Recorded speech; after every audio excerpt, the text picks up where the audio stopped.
Modern Warfare 3 has a cut, ominous extended ending. World at War had this in-game cutscene that ended up getting cut for maybe being too dark. Modern Warfare 2 had a ton of multiplayer maps that ended up not making its way into the final release of the game. And Call of Duty Black Ops Cold War almost had Blackout 2, which had the map fully finished for. Welcome back to Rocket Sloth, where today we are looking at the entire Call of Duty series and going over almost every single known piece of cut, deleted, or lost content from the Call of Duty franchise. This is going to be a big video and there's a lot to cover, so we're going to be starting off at Call of Duty 4 Modern Warfare, moving forward through the history of all the Call of Duty games to where we are now with almost Black Ops 6 here. Then we'll circle back to the OG classic Call of Duty games, and there also will be some talk about canceled games and other little Call of Duty projects that have been forgotten about thrown in as well. I mean, there's multiple Call of Duty games that entered development and then got canceled that there's gameplay footage out there of people playing. We got chapters down below to make it easy for you guys, but that being said, let's go ahead and start things off with Call of Duty 4 Modern Warfare. Call of Duty 4 was a very interesting time for Call of Duty. It was the big shift that brought Call of Duty into a modern time period, leaving World War II behind, at least for then. And during the building of COD 4 Modern Warfare, there were a lot of ideas and implementations that never made their way into the actual release of the game. Like, for instance, there were a few extra characters that were supposed to show up in the COD 4 campaign that never actually happened, like a Private First Class Michael Carver, who would have served as a Marine alongside Paul Jackson and would have been one of the protagonists of COD 4, except he ended up being scrapped altogether, though there are scripts and dialogue referring to him found in the game files that refer to this soldier found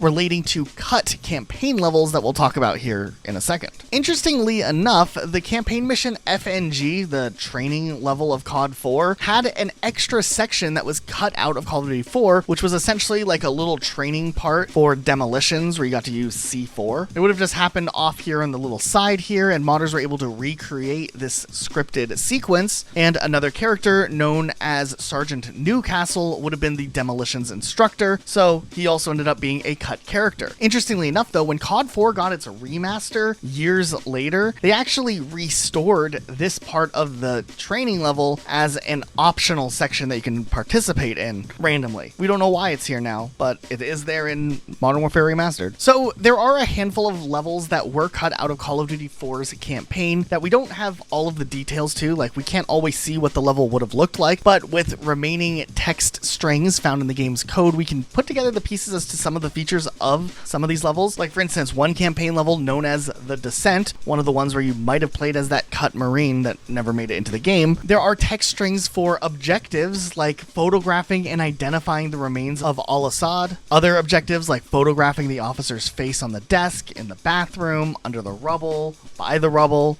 in the jail cell, and by the broken wall. You'd even have to plant a det pack on a compromised wall and then secure a landing zone. This is interesting. We don't know much more other than this info about this level, but it does suggest, though, that there might have been a camera as like a weapon, not really a weapon, but like an item that you would use, and you would take pictures of certain things as kind of like a little spy. They would incorporate this in later Call of Duties, like Call of Duty Black Ops Cold War had a camera section, or you could even argue like some of the sniper things where you're trying to like spot what's going on with a sniper in one of those stealth missions could have also played out like this. There was also a campaign level with the codename Cobra Pilot that ended up getting scrapped, and it seemed like this one might have been scrapped later in development because there are still some assets left over from this cut campaign level, and it seems like the level would have consisted of players actually flying a Cobra helicopter in some Middle Eastern city. In the game files, you can actually find the controller mapping for flying the helicopter, and modders have been able to restore what things like the interior HUD would have looked like and other parts of the overall campaign mission, but as far as how that tied into the story, not too much is really known. Another map that might have been cut relatively late in development because there are still some assets that remain in the files was something known as Designated Marksman. It would have been a level where you have to do things like destroy an overpass and eliminate hostile targets. It might have been close in the campaign to that other level Descent we talked about a minute ago, but once again, another level we don't know much about. Also found in game files, there were multiple different training levels that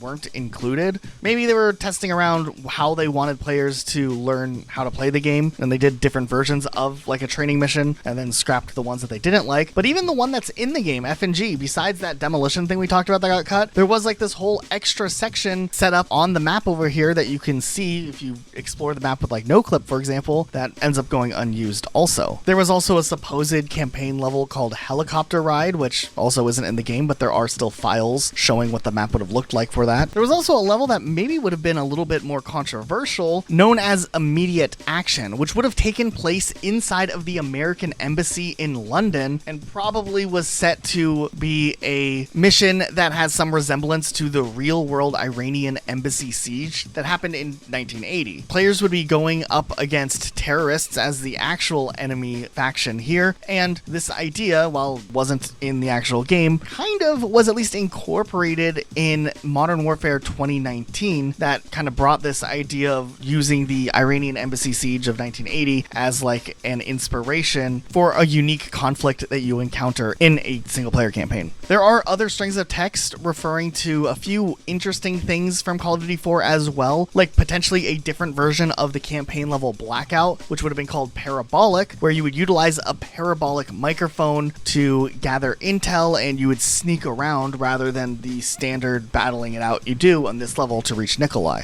Another campaign level that had the internal name Sea Knight Defend was a planned level where you would have to defend a helicopter after a crash. Not much else remains of this, though pre-alpha builds that were discovered of Call of Duty 4 Modern Warfare did have voice clips that would have been in this potential level. Feels very much like a Black Hawk Down inspired level. Maybe it would have taken place in the same type of location that we see in the multiplayer side on the map Crash. But the strings of objectives that you would have had were mostly doing things like defending a crash site, defending Marines, and helping clear debris off of trapped Marines. That's not all, though, when it comes to cut content from Call of Duty 4. There's quite a bit more, actually. For instance, there were some cut vehicles that would have maybe had drivable sequences. Besides just the Cobra we talked about, there was an M2A2 Bradley tank that you would have maybe gotten to drive. There was a few interesting weapons that would show up in later Call of Duty games that were not in the final version of COD 4, like an AG-36 or an AT-4. There was a sniper known as an AW-50 that's still in the game files. The Bison would come in a later Call of Duty game, was originally planned here, and other guns like the 5.7, FAMAS, Galil, HK, M72 Law, MAC-10, and MAC-11 all were planned for COD 4 at one point. There was a leftover file of an MG42 from Call of Duty 2 found in the files, and then there was maybe plans to have an Uzi featured in the game, but it was likely replaced with the Mini Uzi. With those weapons that were cut, there were also attachments like the reflex sight and holographic sight that would show up in Modern Warfare 2, but were originally planned for Call of Duty 4. And there also were a handful of multiplayer maps that were supposed to release in COD 4, but ended up getting scrapped for whatever reason, and then later would be brought back and reworked for inclusion in Modern Warfare 2. For instances, the maps Favela was originally supposed to be part of the Variety map pack, the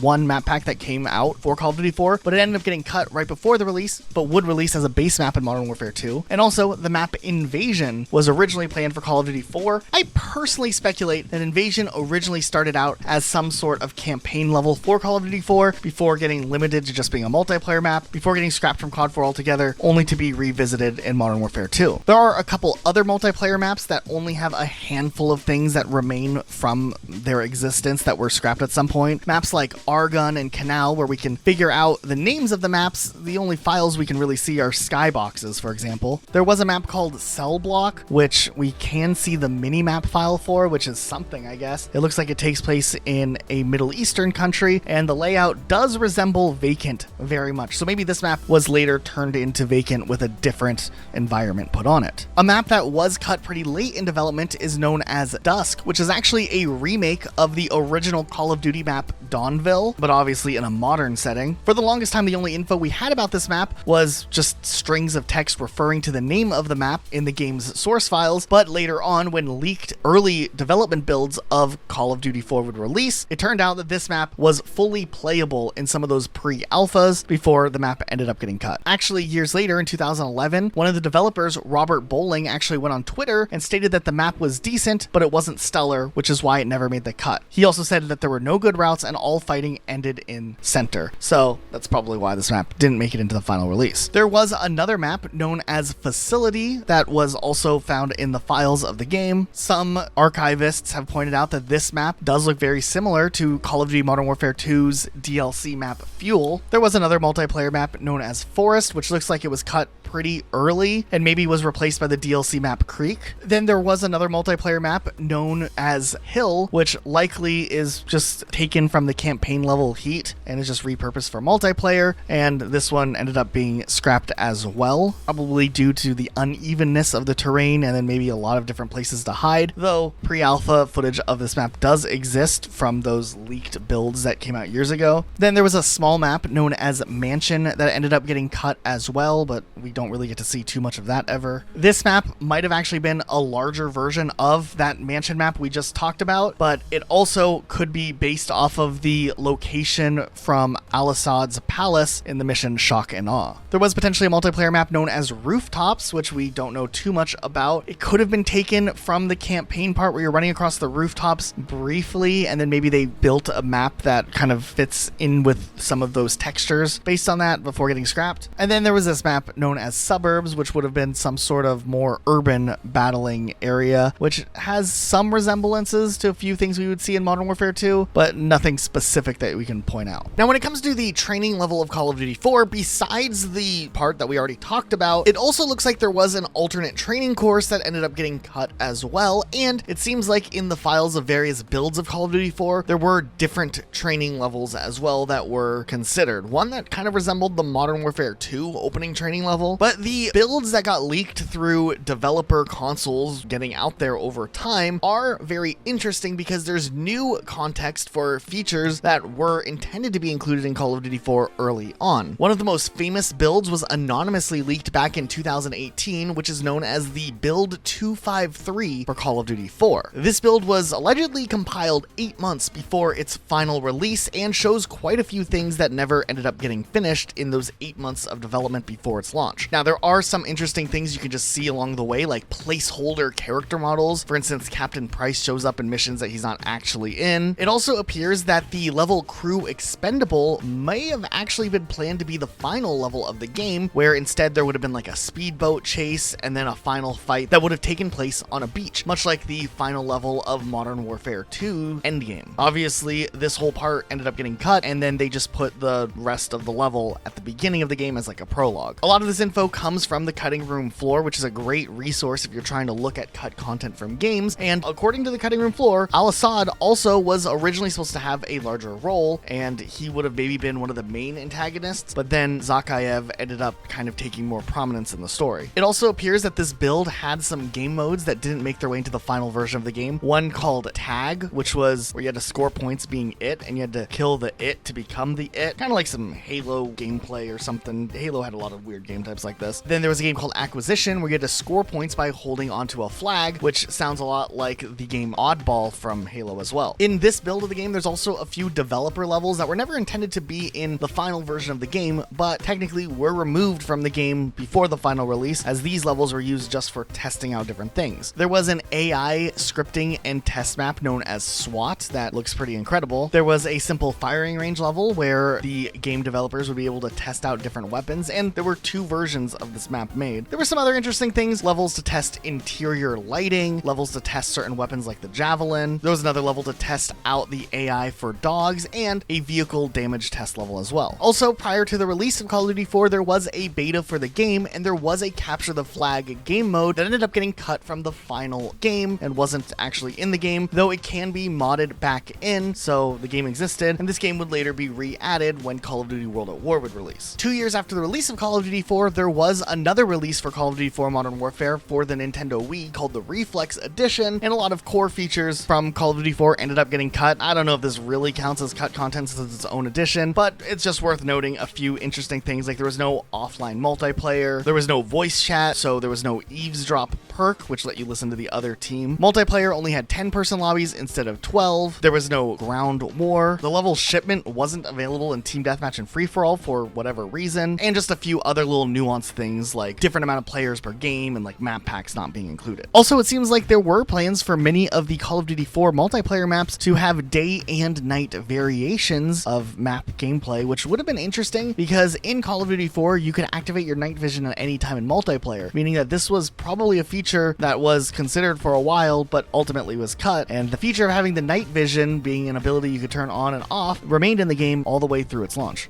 Our friend Vlad, who is a Call of Duty archivist, historian, Call of Duty wiki editor, wrote a really interesting article going over some of the nuanced things about the Call of Duty series, and in this pointed out an interesting thing from the Call of Duty 4 map Vacant. On this map, there is a license plate on one of the fuel trucks that has a word that's kind of offensive. Now, back in 2007, this word was used pretty uncritically and very commonly, but pejorative shifts happen, and in later iterations of this map, it would be censored over time, first with dirt covering the license plate, and then eventually the license plate being removed altogether. Though, interestingly enough, in Call of Duty 4 Remastered official artwork, you would see a render of the fuel truck that still has the license plate intact, though in the game it's not actually there. Also, it does seem like there were plans for Call of Duty 4 to introduce the Christmas Crash map, which was like a Christmas-themed version of the map Crash, and it seemed like they were planning on putting that in for the Xbox and PlayStation players. It only ever released on PC, but there are files and builds that exist that would have allowed this to work on console, though that never actually saw an official release when the time came for where it was supposed to release. So this map would never officially make its way to consoles until Call of Duty Modern Warfare Remastered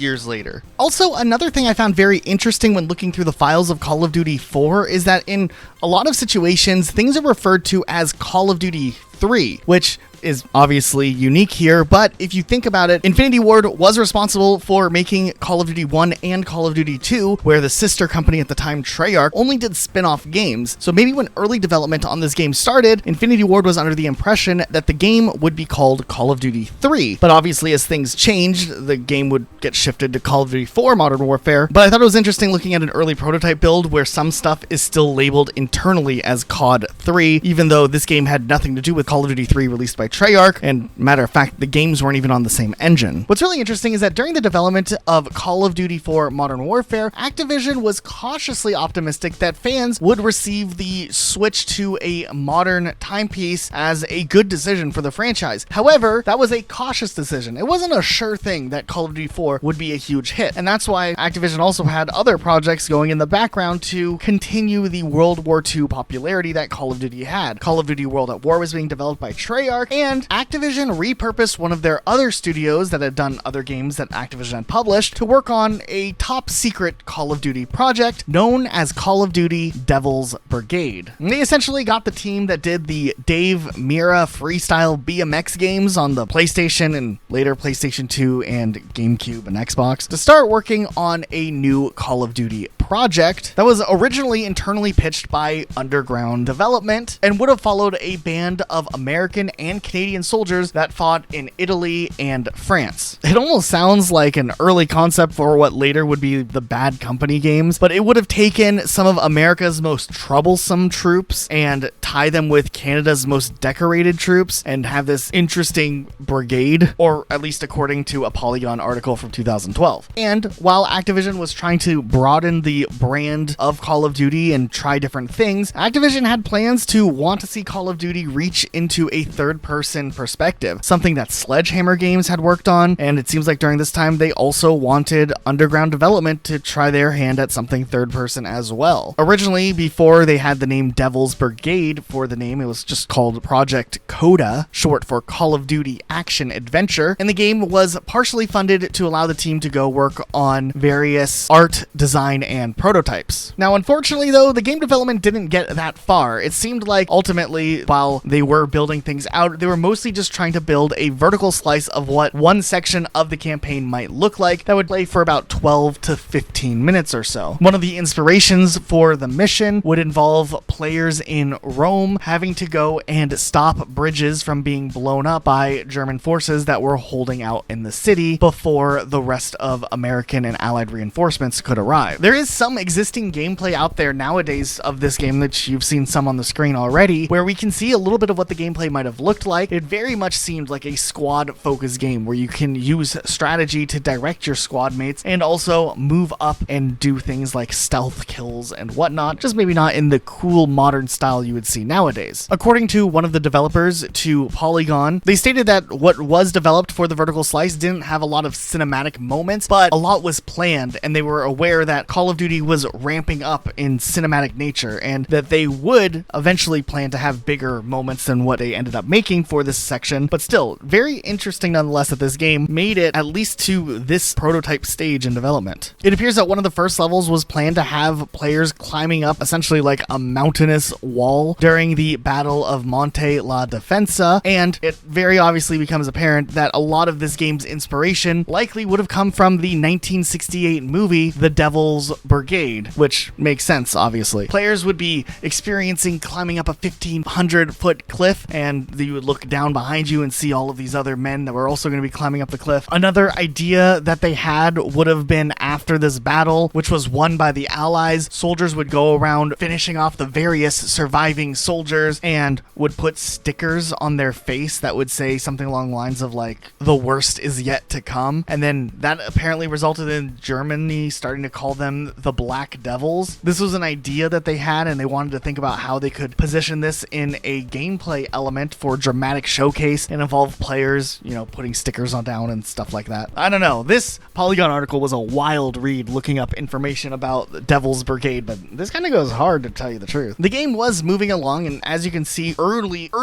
builds of the game were starting to come together. However, the game would ultimately end up getting canceled right before the final green light that the team would need to continue on developing this into a full-fledged game. This happened right around the time that Vivendi and Blizzard Entertainment merged, but whenever something like a merger happens, according to some of the developers that were interviewed by Polygon, typically a company wants to clean up its balances, and having a game not in full production that is about to ask for a bunch of money to go into full production is kind of a riskier thing to have on the balance sheet at that time. And also, right after the massive success of Call of Duty 4 Modern Warfare, it seemed like Activision wanted to focus on the main two projects that were already going and the main two studios that had worked on multiple Call of Duty games already, rather than letting this other studio have a shot at something that could hurt the brand if the game isn't well received. So ultimately, the project just got sideswiped altogether. So ultimately, the studio ended up getting shut down after a couple of other smaller projects that they got to work on, like Guitar Hero Van Halen, and then that was pretty much it for underground development altogether. I think this game could have been very interesting, but I do understand Activision wanting to kind of push the Call of Duty brand away from the stereotypical World War II thing, especially with how massively popular Modern Warfare stuff was becoming. They didn't want a bunch of older World War II games constantly coming out, just maybe one, like World at War, in between before completely abandoning World War II for like the next decade almost. Nonetheless, I think Devil's Brigade had a lot of promise. It probably could have been a really cool game because the developers behind it were very talented. Like, they had some pretty big titles that they had worked on in the past, and they would go on to work on some pretty cool titles too. So it's a shame we never got to actually see this game release. In 2008, Call of Duty World at War would release, which was one of my personal favorite Call of Duties of all time. But did you guys know that at the end of World at War, the character Chernov actually was originally supposed to have a much worse, maybe more brutal death that was programmed, though ultimately scrapped before the final release of the game. YouTuber and modder Jerry Alt actually was able to find strings in the code referring to Chernov's alternate death and restore it and its original animations, and interestingly enough, players would be faced with the choice to put Chernov out of his misery or let Reznov do it. Let's play this thing out.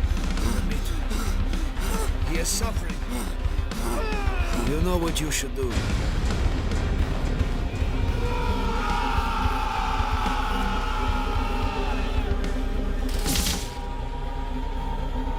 Move inside!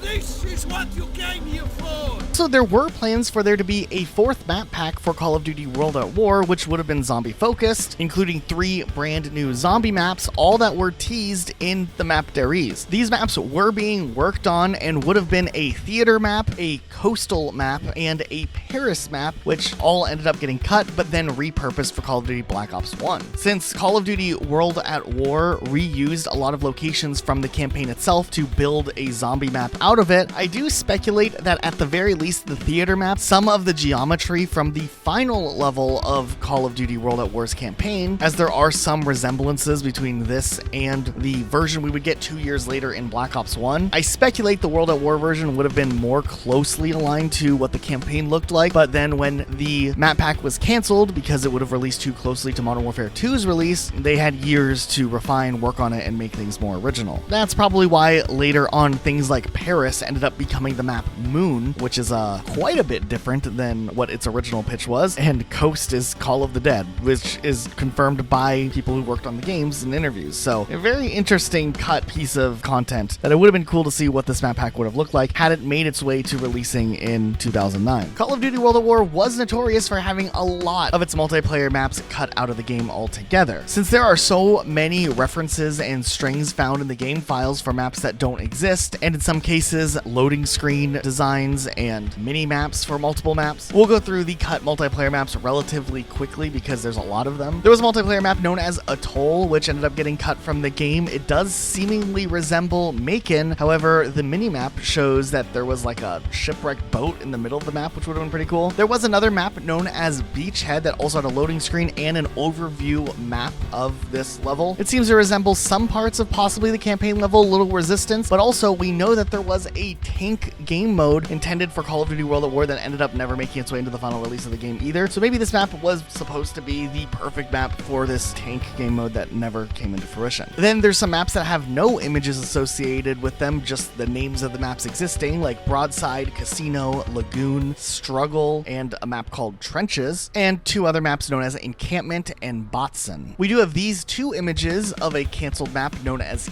Carrier that we don't know too much about other than it maybe taking place on an aircraft carrier. Then there was another multiplayer map known as Cavern, which would have had the Imperials and Marines battling it out in something that likely had caverns, I guess. Then there was a multiplayer map known as Docks, which actually looked like it was pretty far along when it got canceled. There's speculation that this map ended up being replaced with the DLC map Subpens, though I don't really see an actual resemblance unless Subpens was originally supposed to have a huge outdoor section alongside its indoor mostly layout. Similarly, there was a map called Subway, which a lot of people speculate was replaced with the level Station in the DLC that would come out later on, though once again this version looks quite a bit different than the version we got with Station in World at War. Then there was another canceled level called Wetlands, which likely would have also been a part of that tank team deathmatch mode that never made its appearance in the game. Interestingly enough, in the loading screen that was already illustrated for this specific level, we see an appearance of a vehicle known as an SD KFZ-222, which is not in World at War at all, so maybe this vehicle was planned as well. There was also a specific map called Dog Test, which I don't think was intended for release, which was used for developers to test the AI for dogs, which are now a kill streak in World at War. And then there was also in the prototype build of Call of Duty World at War, another leaked build of Call of Duty that would release later on. There was a discovery of a map known as Canal, which actually likely dates back to Call of Duty 4, a cut map we didn't know about from the Call of Duty 4 era that somehow survived and was used as a testbed for World at War, but ultimately would go unused as well. If you go to the YouTuber channel NickCool2901, he's done an excellent job archiving a lot of cut content from Call of Duty from over the years, including Call of Duty World at War. And you can see right away from one of the alpha builds that has been shared on his channel that World at War very early on had a lot of different placeholder menus there, like this Call of Duty V menu from back when the game was referenced as Call of Duty 5 instead of World at War. It definitely seems like during the earliest stages of development on Call of Duty World at War, there was a lot of environments and levels that were built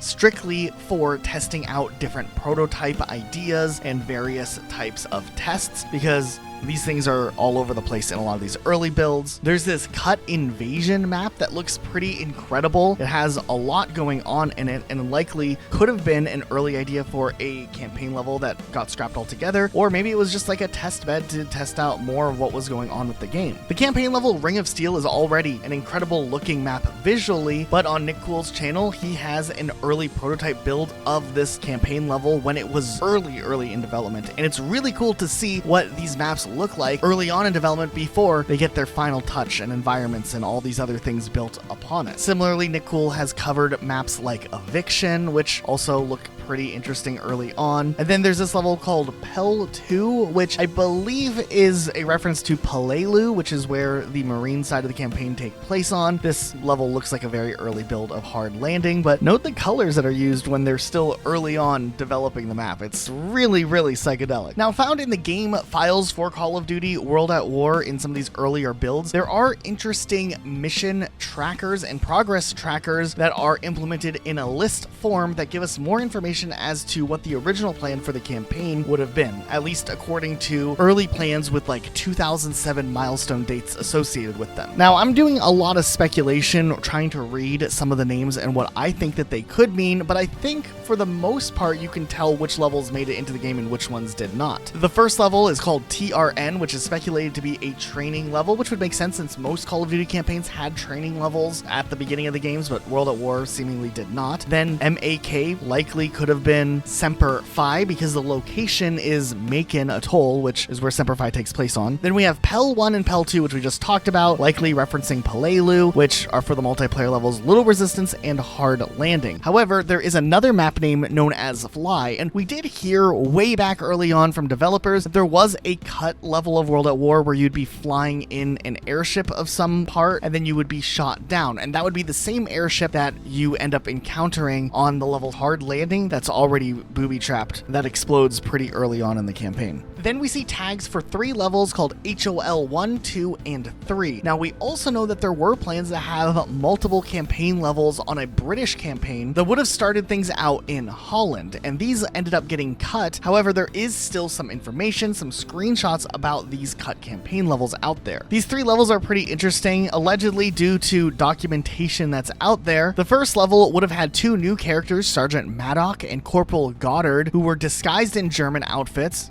despite that being a war crime, to go through a German checkpoint, and then the group would cover, flee, and locate some top secret documents. Now, from the few screenshots we do have of this actually looks really interesting. A nice change of scenery for World at War. To see a snow aesthetic isn't really something too common in World at War, other than, I guess maybe you could say that the level Vendetta is kind of like a cold, snowier, almost level, but it's not really snowy. But man, this would have been really cool. There would have been a whole part where players steal a truck and whatnot. Then there was another level where players would have to sneak through a German convoy and defuse bombs on different bridges. It probably was another stealth mission, which would have been really interesting. And you had to fight through the woods, making your way to a supply depot, which you would destroy with satchel charges. And then there was a third mission where it was a rescue mission, and you had to go into this mansion and breach a wall and save multiple prisoners of war, which also would have been really cool. I'm really grateful for the modders who were able to find some of these textures and designs and recreate images that can better showcase what these campaign levels would have looked like, because back in the day when I remember reading about these cut levels when I was a teenager interested in Call of Duty cut content, there wasn't any images of these, just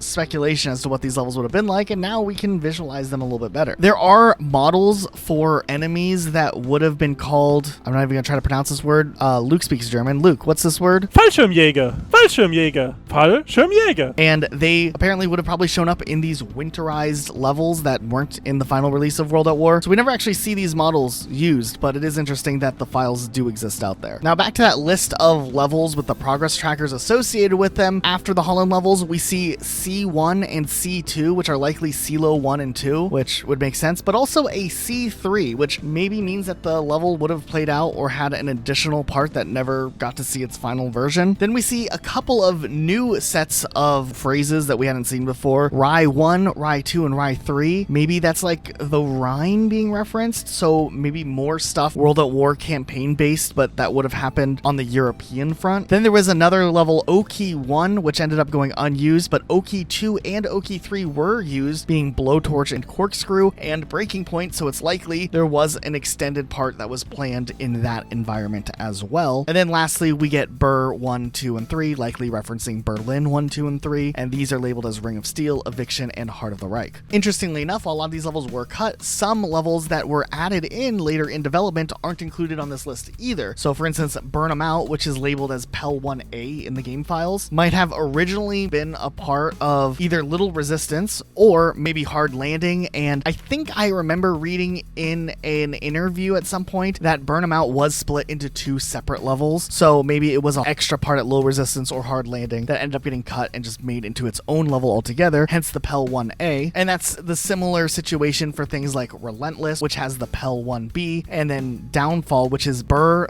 3B. Interesting that it gets labeled as 3B rather than Berlin 4, for example. Probably because they already had plans for the level to use some of the geometry that was designed, but decided to split up the levels altogether into their own experiences. And then also there's no references to the level Black Cats or Vendetta, which are some of the best campaign levels of World at War, which are probably unique experiences that got implemented later on and obviously required different types of development than a stereotypical World at War campaign level. Back over on the multiplayer side of things, there were plans for additional kill streaks beyond the 3 that were featured in the game, and these are planned to be implemented pretty late on, since there are voice lines warning players of a kill streak incoming or letting players know that their kill streak is ready to go. We're going to play a couple of them real quick here so you can get a feel for what it would have been like. Some of them are wild ideas. Kamikaze incoming! Get to cover!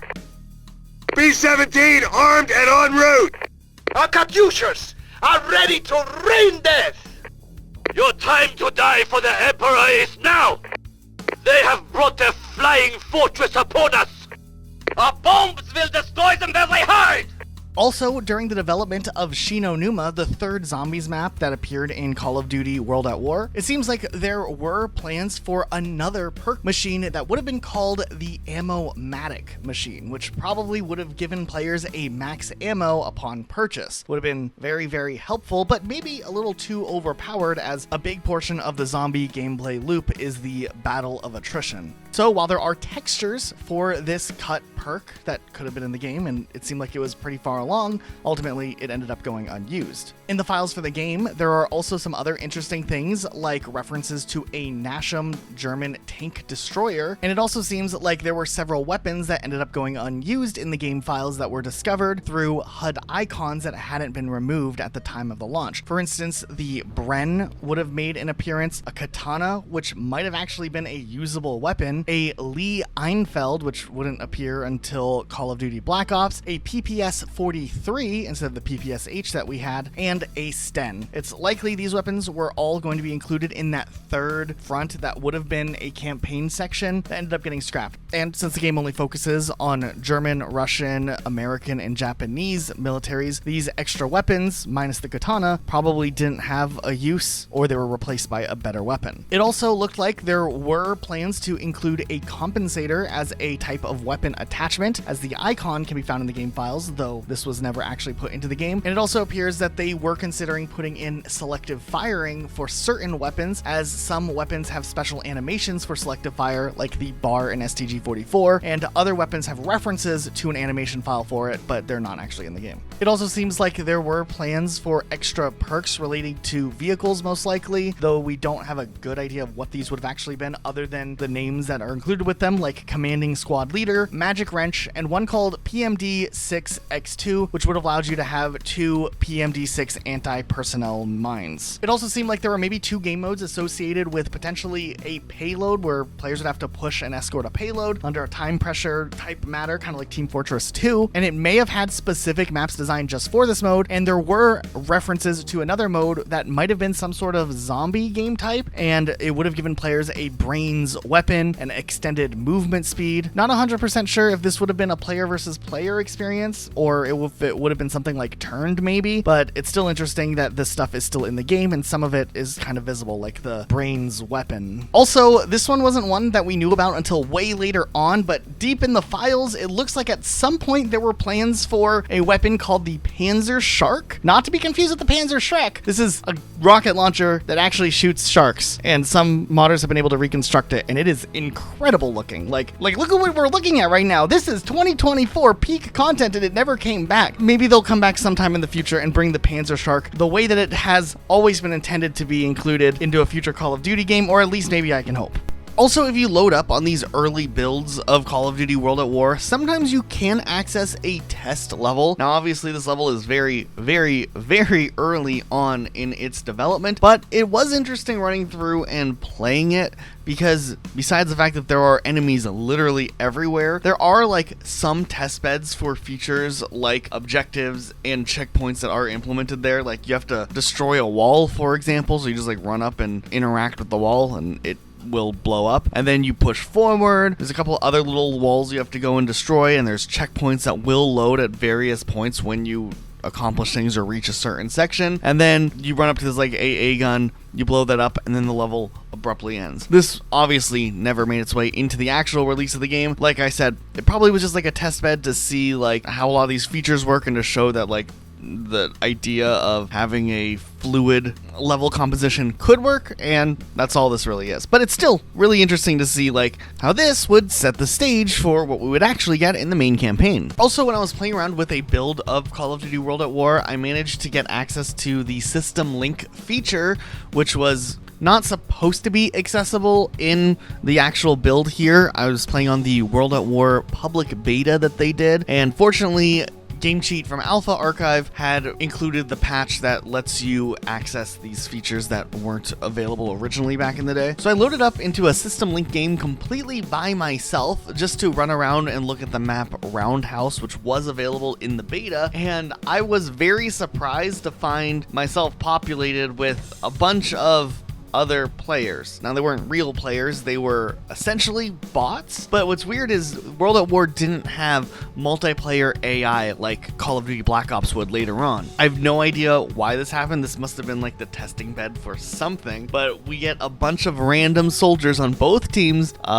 just moving oddly erratically, shooting, firing, walking around. I don't know, this one's a little unsettling. It's kind of weird, but at the same time, kind of cool. Some of them have these weird movements with them, and I don't know. I just thought that this was a really interesting thing to see. There was also this really awesome looking map for zombies that likely was just a testbed map to see how the AI of zombies would function and wasn't really intended for the actual release, but it was something that has been reconstructed from the files. It's a little interesting. It's like an AI testing map for friendlies where a bunch of zombies spawn in and then AI actually shoot at the zombies themselves, which is pretty wild. One of the most popular things that came out of Call of Duty World at War was the introduction of Zombies mode. And a lot of people already know the story of Zombies mode, but one thing that's very interesting and something that our friend Vlad pointed out to us was that the developer who created Zombies, Jesse Snyder, has a really interesting blog post on his website that goes into detail as to how Zombies was created, but also talks about some of the cut content that would have gone in Zombies' place because Zombies kind of almost happened accidentally. Originally, there was a pitch for the post-game experience, something to kind of rival Call of Duty 4's Mile High Club level, to be this big wave-based survival game in Normandy where you play as a German soldier fighting against Allied forces who are pushing up on the beach. And as the credits would roll by, you would have to defend the bunker as long as you could until eventually you get overrun by Allied forces and some cool American soldier would come in and finish you off. Ultimately, this idea ended up having some pushback as there were still questions as to whether or not they could get away with having players actually play as a German soldier for a campaign like this. What is interesting though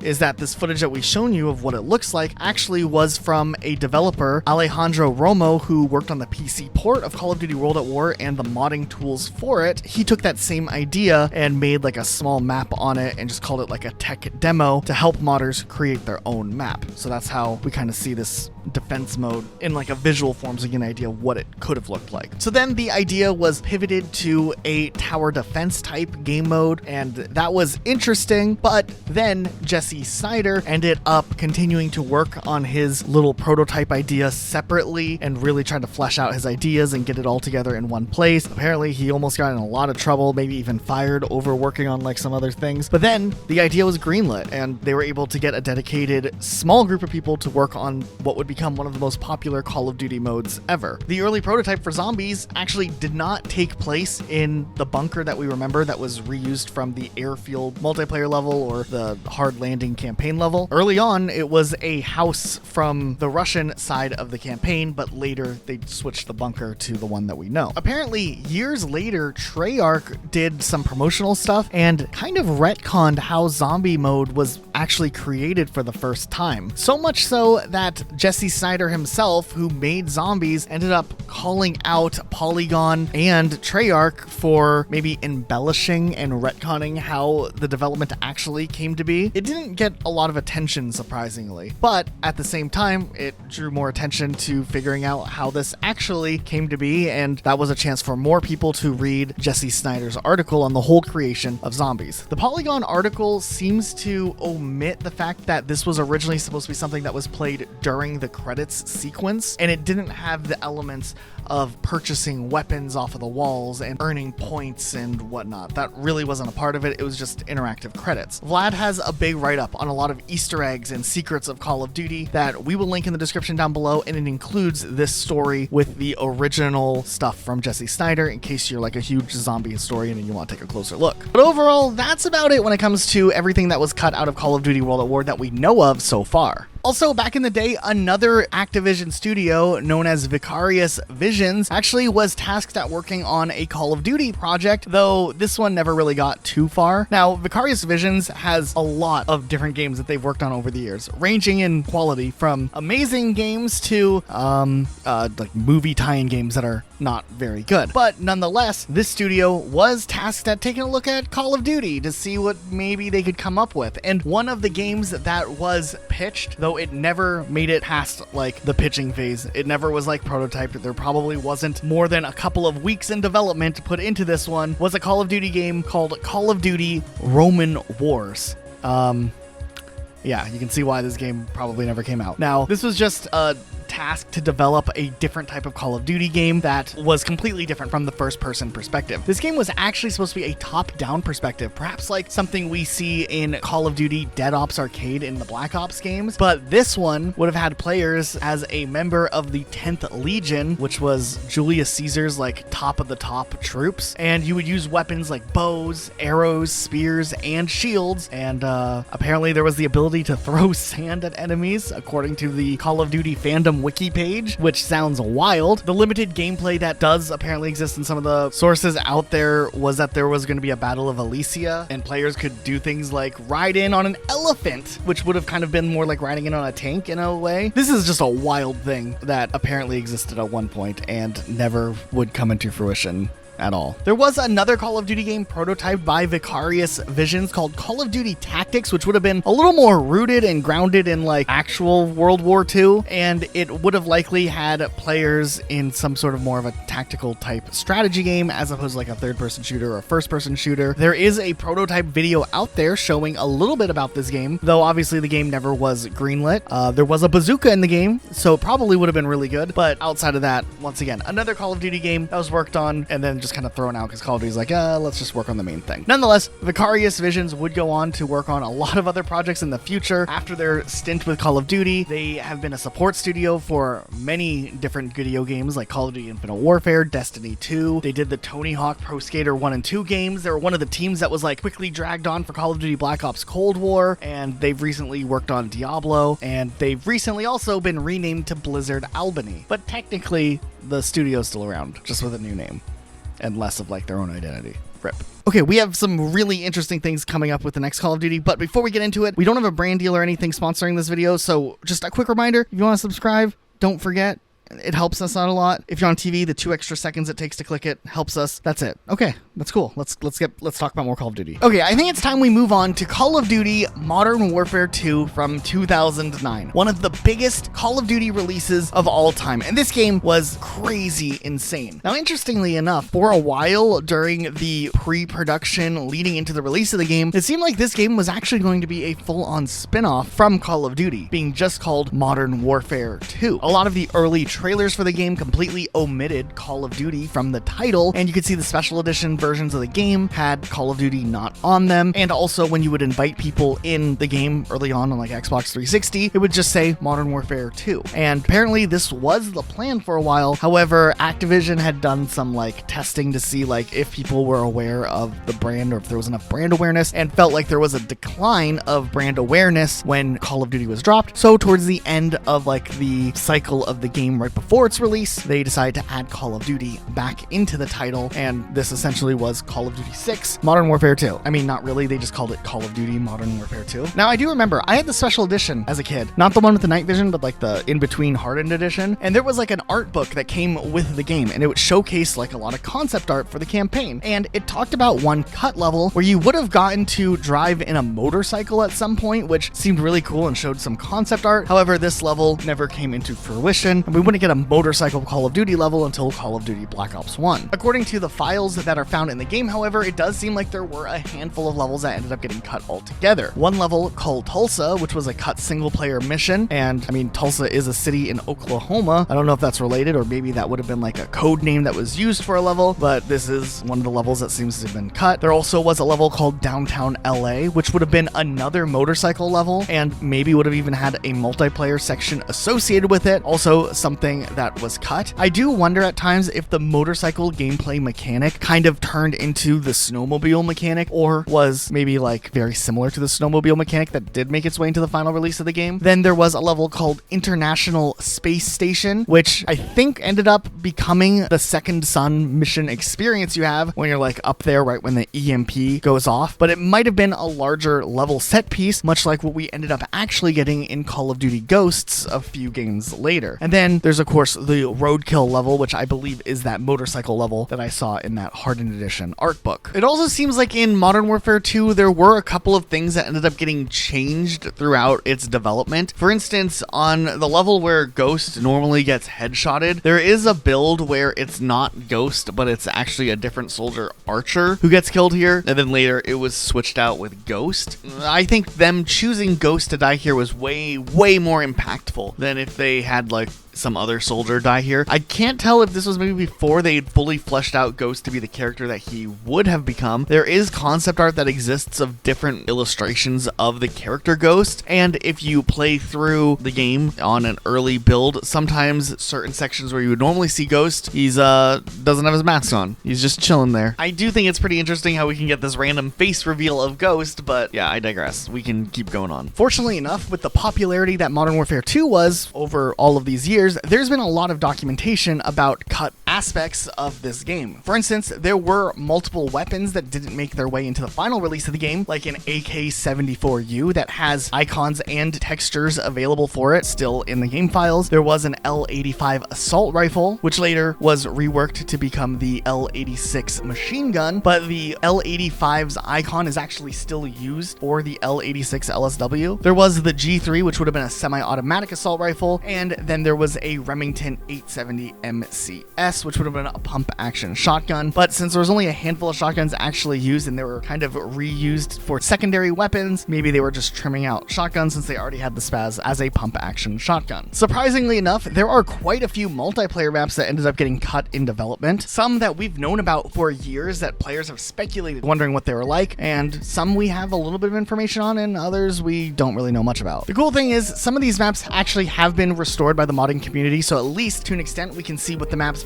probably or might have looked like in some cases. So let's take a closer look here. Oil Rig was an interesting small map that ended up being cut probably because it was too small of a map. Now IW4X is a pretty big like modded Call of Duty experience, and they've restored this map, and it seems like even a smaller location than the campaign or Spec Ops version of this location. And we also know that Shipment from Call of Duty 4 was also playable in Modern Warfare 2 and was used in the test versions of the game. This also was restored in IW4X, and it's very likely that they were trying to cut out maps that were too small because Shipment was very chaotic, and now it's a staple, and the chaos of Shipment is kind of a fun aspect of Call of Duty. But back in the day, maybe the developers felt like it was too chaotic and they didn't want to do very small maps. So the smallest map we ended up getting was Rust, which still was small but was still quite a bit bigger than Shipment. So Oil Rig ended up getting scrapped. It also seems like there was a map called Village, not to be confused with the Modern Modern Warfare 3 map that was taken from the Call of Duty 4 campaign and could have possibly been playable. Another one that was restored in IW4X. This would have been also maybe a cut Spec Ops or single player experience as well. We don't know too much about this, but there is gameplay footage of this multiplayer map restored. Also, there was a map called Gulag, which likely would have been based off of the campaign level Gulag up at the early part of the level when you first land inside the Gulag. And the description reads nighttime jail fight, large scale Russian prison fighting. So this could have been a huge map that would have used maybe more of like a night approach to it, but ultimately was scrapped. IW4X has a version of Gulag where you play on the surface of the map, but it doesn't go inside too much. So I wonder if this was just more an inspired mod based on the cut map rather than like a full on remake of whatever ended up getting cut. But it still would have been really cool to get to see this if it did make its way into the final release. There also was some sort of map that would have taken place on top of a high-rise building called Vertigo, not to be confused with high-rise itself. And back in the day, if someone was on a modded PlayStation or Xbox, they actually were able to load up the pre-game lobby load screen for this map, as the load screen and icon remained in the game files, but the map itself was removed. So there was a chance that at some point, maybe you accidentally joined a modded lobby or someone invited you randomly to a lobby, you could have seen the map icon, though if they tried to actually load up and play the level, you wouldn't be able to play it. This led to a lot of speculation over the years, whether this was a DLC map coming in the future or something else altogether, but ultimately the map never actually released. Not that this was a cool thing, but also people who were hosting like 10th prestige lobbies or hacked lobbies were charging people money would often put the MP Vertigo thing on the screen to prove that they actually had a hacked Xbox, so people would pay up. But this also resulted in a lot of people scamming other people out of money, because if you loaded into a modded lobby and they had that loaded up, you could back out and then open up your own lobby, and that would still be like the most recent map, so it would show up even if you didn't have a modded Xbox. And I think some people ran scams that way, unfortunately, because people were dumb and would send Microsoft points to anyone for anything. There also were strings of text in the game files for a map called Riverwalk that we don't know much about, another map called Verdict. There was another map called Raid, which isn't supposed to be confused with the Call of Duty Black Ops 2 map Raid, that also was maybe renamed to Skid Row for a while before getting scrapped altogether, and then the map Skid Row would be its own map completely separate from whatever this map was. It also seems like there were plans for a multiplayer map that would take place in the White House, like we get to go through in the campaign, but never made it into the multiplayer. It also seems like there might have been a couple of multiplayer maps planned for the area that takes place on the campaign levels Wolverines and maybe Exodus, where you're like in a suburb, where there's references to a map named Arcadia. It also seems like that cut downtown LA campaign level might have had a multiplayer map associated with it as well, which would have been called Plaza. Apparently this map might have been cut later or was used as a placeholder name for another map in some way or another, because I guess some people looked at Infinity Ward developers who were playtesting Modern Warfare 2 in October, a month before the game released, and they were playing multiplayer on a map called Uprise all the way back in October before the game's launch. So we don't know anything about it other than just pure speculation based on what showed up on their Xbox Live profile at that time. There are also strings of text referring to maps called Substation, Crib,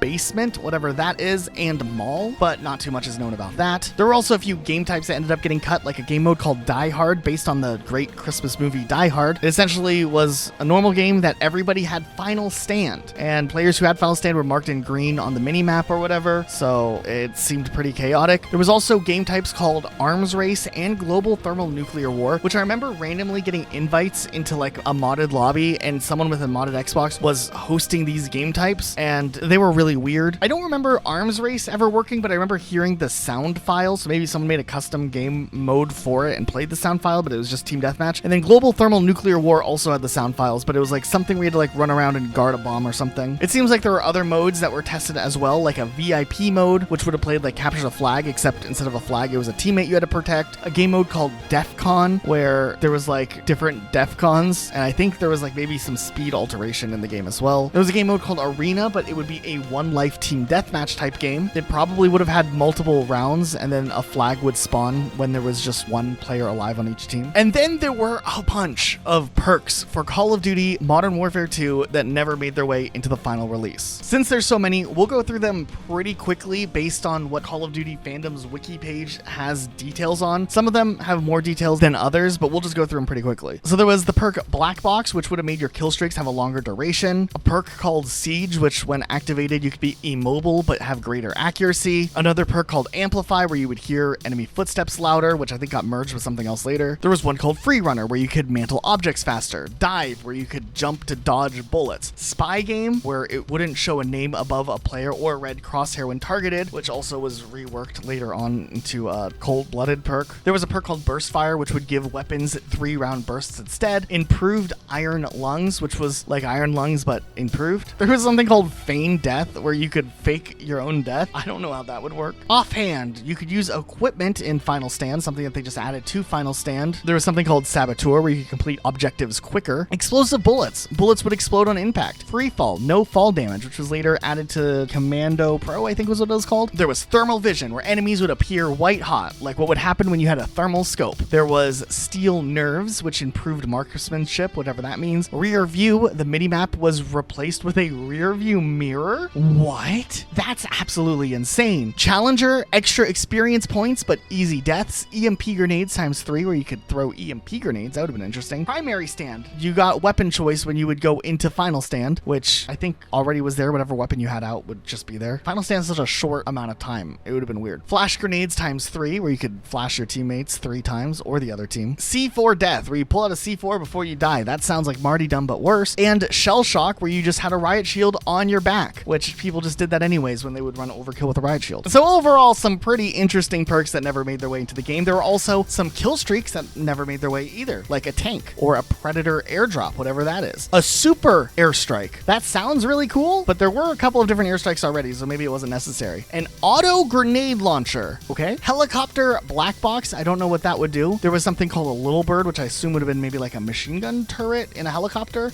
Shotgun. It must have been a really good shotgun if it was a kill streak. Advanced UAV. We had that later. Do we not have advanced UAVs in Modern Warfare 2? No? Okay. Helicopter MK19. I guess we'd be sniping from a helicopter with a semi-automatic rifle. Airstrike, different from the super airstrike, I guess. And a thumper, which I'm pretty sure was just a noob tube in the main game. It also seems like on one level, there might have been an L train, which would have been like a train that would travel through the map. And if players got hit by it and died, there was a special kill icon that was found in the game files that would have referred to that. Also, there are voice lines from the training level of the campaign that would have suggested that somewhere in the training level, you were supposed to demonstrate prone behavior, like crawling around and shooting while laying down. But this ultimately went scrapped, but here are the voice lines for that. Fire from the prone position, Private. Private Allen, go prone and take down a few more targets. Private, I need you to fire from the prone position. This next one obviously ended up getting scrapped, but there are a string of text referring to getting a nuke from a care package, which probably would have been very unfair, but the string of text saying press and hold to activate for a nuclear strike is something in the game files. I understand completely why they cut that out. It seems like there were also plans to have alternate music that would play whenever a tactical nuke kill streak was called in and was inbound, and it sounded pretty hardcore. Take a listen to this.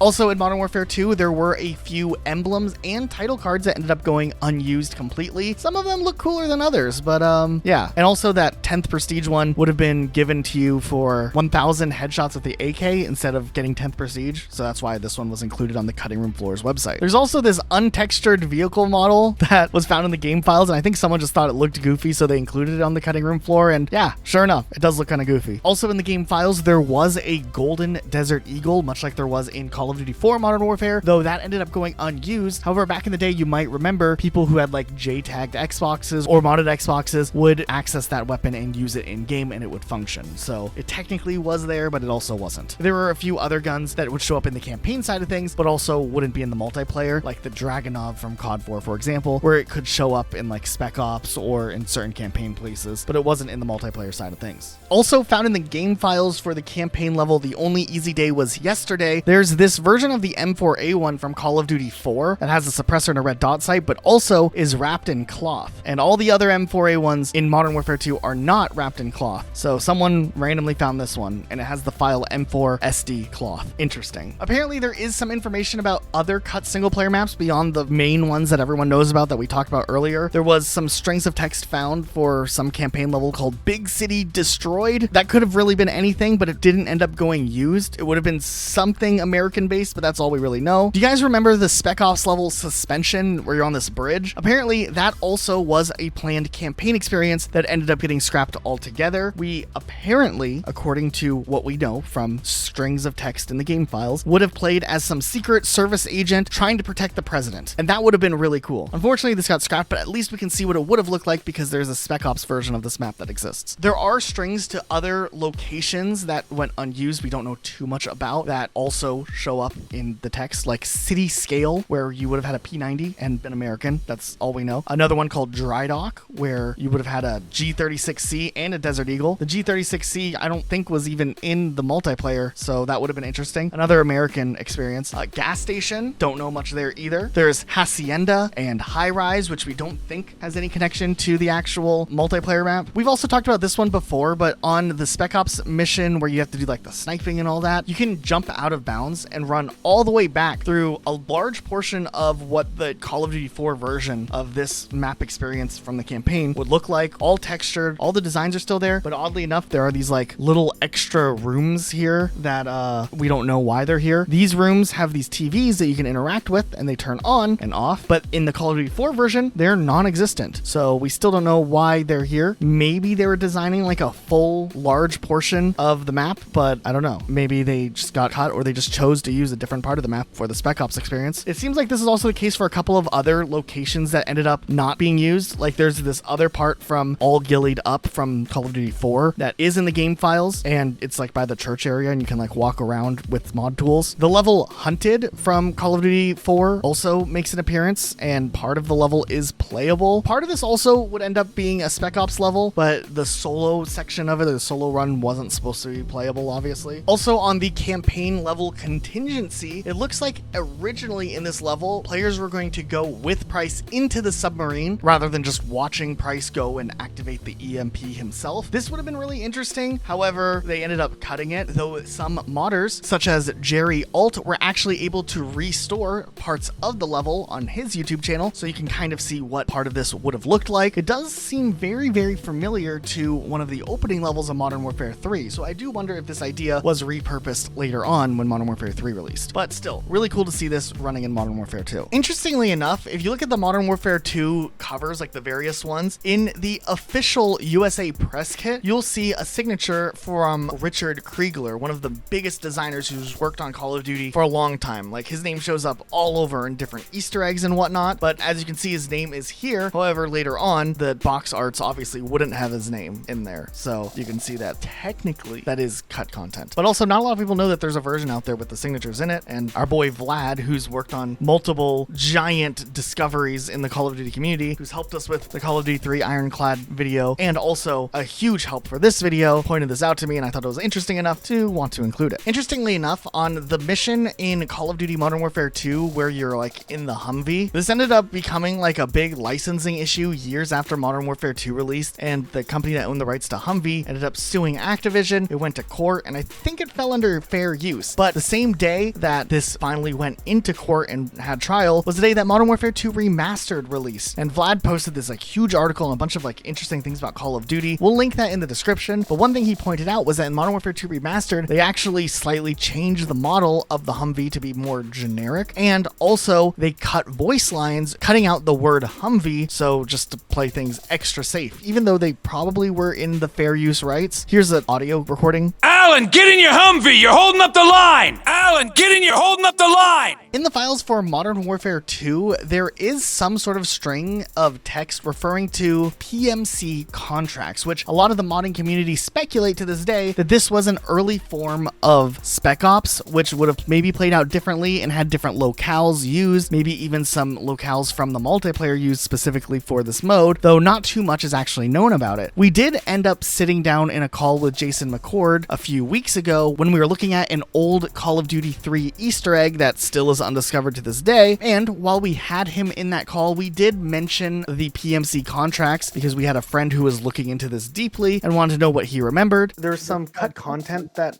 is known about called private military company missions or contracts. Do you know anything about that? Something called a PMC mode that was rejected that you worked on potentially? For Modern Warfare 2? repurposed for special ops, for maybe the Spec Ops mode. I was gonna say, I think it's probably just what we called Spec Ops before they were called Spec Ops missions. Like a code name? Yeah, I think maybe just a code name or something. I don't think it was like a whole other mode that got repurposed. Spec Ops came online really late, if I remember correctly.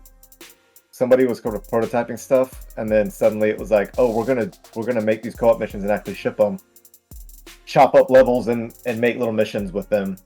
I think that was probably it. I don't think it was a whole separate deal. It doesn't really ring a bell. I mean, Yeah, I think Spec Ops was pretty great though. So Yeah, Yeah, Spec Ops was awesome. Yeah, I loved it. we did the achievement a couple years ago.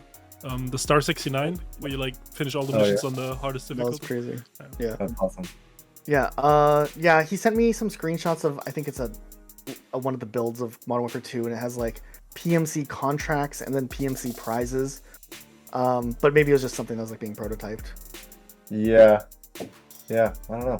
Interesting. Jason McCord is an expert Call of Duty developer who's worked on multiple classic Call of Duty games back in the day. He went on to work on Titanfall and Apex Legends and is working on a super secret project now. Not only was he nice enough to talk with us for a while, he did kind of shed some light on what he remembers of PMC contracts, and this only makes the mystery more intriguing as to why these text strings do show up in the game files, because someone who worked directly on the game in Spec Ops doesn't have too much of a recollection as to what these things actually were. Shortly after the release of Call of Duty World at War in 2009, Activision recruited veteran game developers Glenn Schofield and Michael Condrey to open up a brand new studio that would work on Call of Duty games, so that Activision could change the Call of Duty cycle to potentially a 3-game cycle. The new studio would become Sledgehammer Games, but early on, development wasn't on a Call of Duty game that ever actually released. Sledgehammer Games was tasked at working on a brand new Call of Duty experience that would be unlike any Call of Duty game that had released prior or really would ever release. This game would have been set during the Cold War era, being called straight up Call of Duty Vietnam. This game was supposedly supposed to be a third-person shooter that would have had some sort of RPG element to it as well. Years down the line, we would find out a little bit more information in various interviews about this canceled project that was internally titled Fog of War. The game would have had players seeing different locations and times from the 1960s and 70s, going to places like Cambodia, Vietnam, and Laos, but a game that would have been action-adventure focused would have been pretty interesting. While there's not too much known about this game, we do have a few pieces of concept art that have released over the years, showing some ideas and themes that could have maybe popped up in the actual game's release. And after 8 months of prototyping, developing ideas for, and actually building part of the game, there was about 15 minutes of this game being playable. However, with the big falling out that happened at Infinity Ward, resulting in half of the Infinity Ward team leaving, which we'll talk about in a little bit, Activision made the decision to move the team that was working on Call of Duty Vietnam into taking on an assistant development role for Call of Duty Modern Warfare 3 to make sure that the game would be finished and ready to go for its launch at the end of 2011. This meant that everything that they had worked on for Call of Duty Vietnam was essentially scrapped and the game would never release. Now, elements of Call of Duty Vietnam and locations may have been used as inspiration in other Call of Duty titles, like Call of Duty Black Ops Cold War, for example, but whether or not those connections are directly drawn from the Call of Duty Vietnam project is speculative at best. Still, it is an interesting piece of Call of Duty history that we don't get to talk about as often. Going into Call of Duty Black Ops, what's really interesting is that there has been a leak from one of the presentations about what their plans would be moving from Call of Duty World at War into development on the next Call of Duty game. And what's really interesting, actually, is that there are these slides that exist referencing the next Call of Duty as Call of Duty CW, not Call of Duty Black Ops, which makes me obviously think that this is originally maybe titled Call of Duty Cold War, which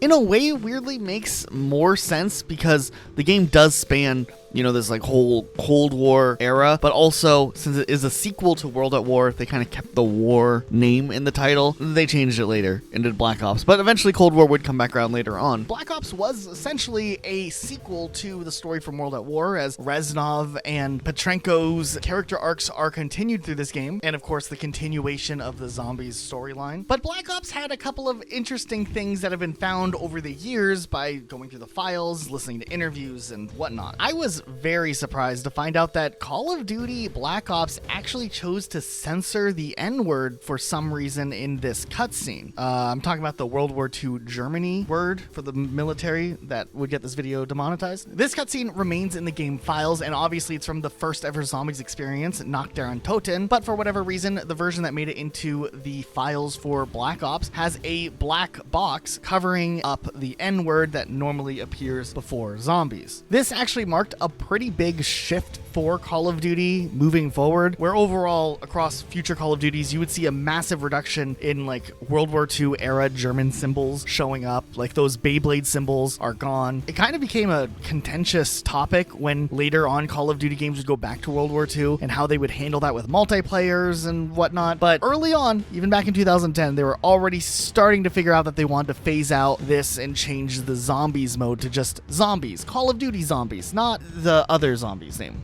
I know it's dumb. I'm not allowed to say that word, but you know how YouTube's like has these weird automated things in place. Interestingly enough, though, over on the multiplayer side of Call of Duty Black Ops, there were once again a handful of multiplayer maps that did not end up making their way into the final release of the game. There's quite a few, so we'll go through them pretty quickly, just pointing out the interesting things of the maps if relevant. So let's start with this interesting War Museum map, one that I really wish we did get. We do have an image of what the map looked like at some point in development, and it seemed like, from what this appears to be, is a remake of Call of Duty World at War's Castle map, one of the greatest maps from Call of Duty World at War, and it's a shame we didn't get it here in Call of Duty Black Ops 1 because I think the next generation of Call of Duty players would have enjoyed that map as well. It seems like there also was a map called Landing, which might have taken place in the little like runway section from the end of the first level of the campaign. There was a snow level known as Port, which ended up getting scrapped, but we do have the loading image or the mini-map image that shows us kind of what it would look like from top down. Some people have pointed out that it kind of resembles Discovery, and a lot of the DLC maps were cut pre-release, so it is possible that this got turned into Discovery later on. That also will be the case with maps like Munich, which we believe got turned into Stadium. There was a map called Rooftops that might have been cut in favor of Kowloon or Hotel. There was a map called Jungle, which would have been like a rainy map, and it's not the other jungle map that's already in the game. There actually were quite a few icons that made its way into the files of the game. There was another map called Underwater, which would have been some underwater facility, which probably was based off of the campaign mission Redemption. However, they probably ended up choosing to cut this map because if they do an underwater level, how do kill streaks work? You know, it's hard to call in a napalm strike when you're like under the ocean. There was a map called Havana, which isn't the other Havana that's in the game already. So there was just maybe like another map that similarly had a layout like this. According to the Call of Duty fandom wiki page, it kind of resembles Favela's map outline, but since we can't actually get on it to play it, we really don't know. There was a map called Shipyard, which was based around a shipping port. Some people have drawn comparisons to the World at War equivalent cut map that also has a mini map above view from it. Then there's a few other maps we don't know much about, like Snowmine, Uranium, Sandstorm, which we at least have a little bit of art for. Apparently there's no sand on the map though. And then there was a map called Airbase, which was a pretty big mystery for a long time. However, YouTuber NT Authority was able to recompile the map into Call of Duty Black Ops in a somewhat playable form and run around to give us an idea of what the map actually looked like. There also were a few cut weapons left over in the game files. Apparently the model 1887 may have been planned for the multiplayer. It's only in this one short section of the campaign when you're driving a motorcycle, and that was about it. It also seems like there was a model intended for the P38 as a pickup item. Steiner holds this gun on the level Project Nova, but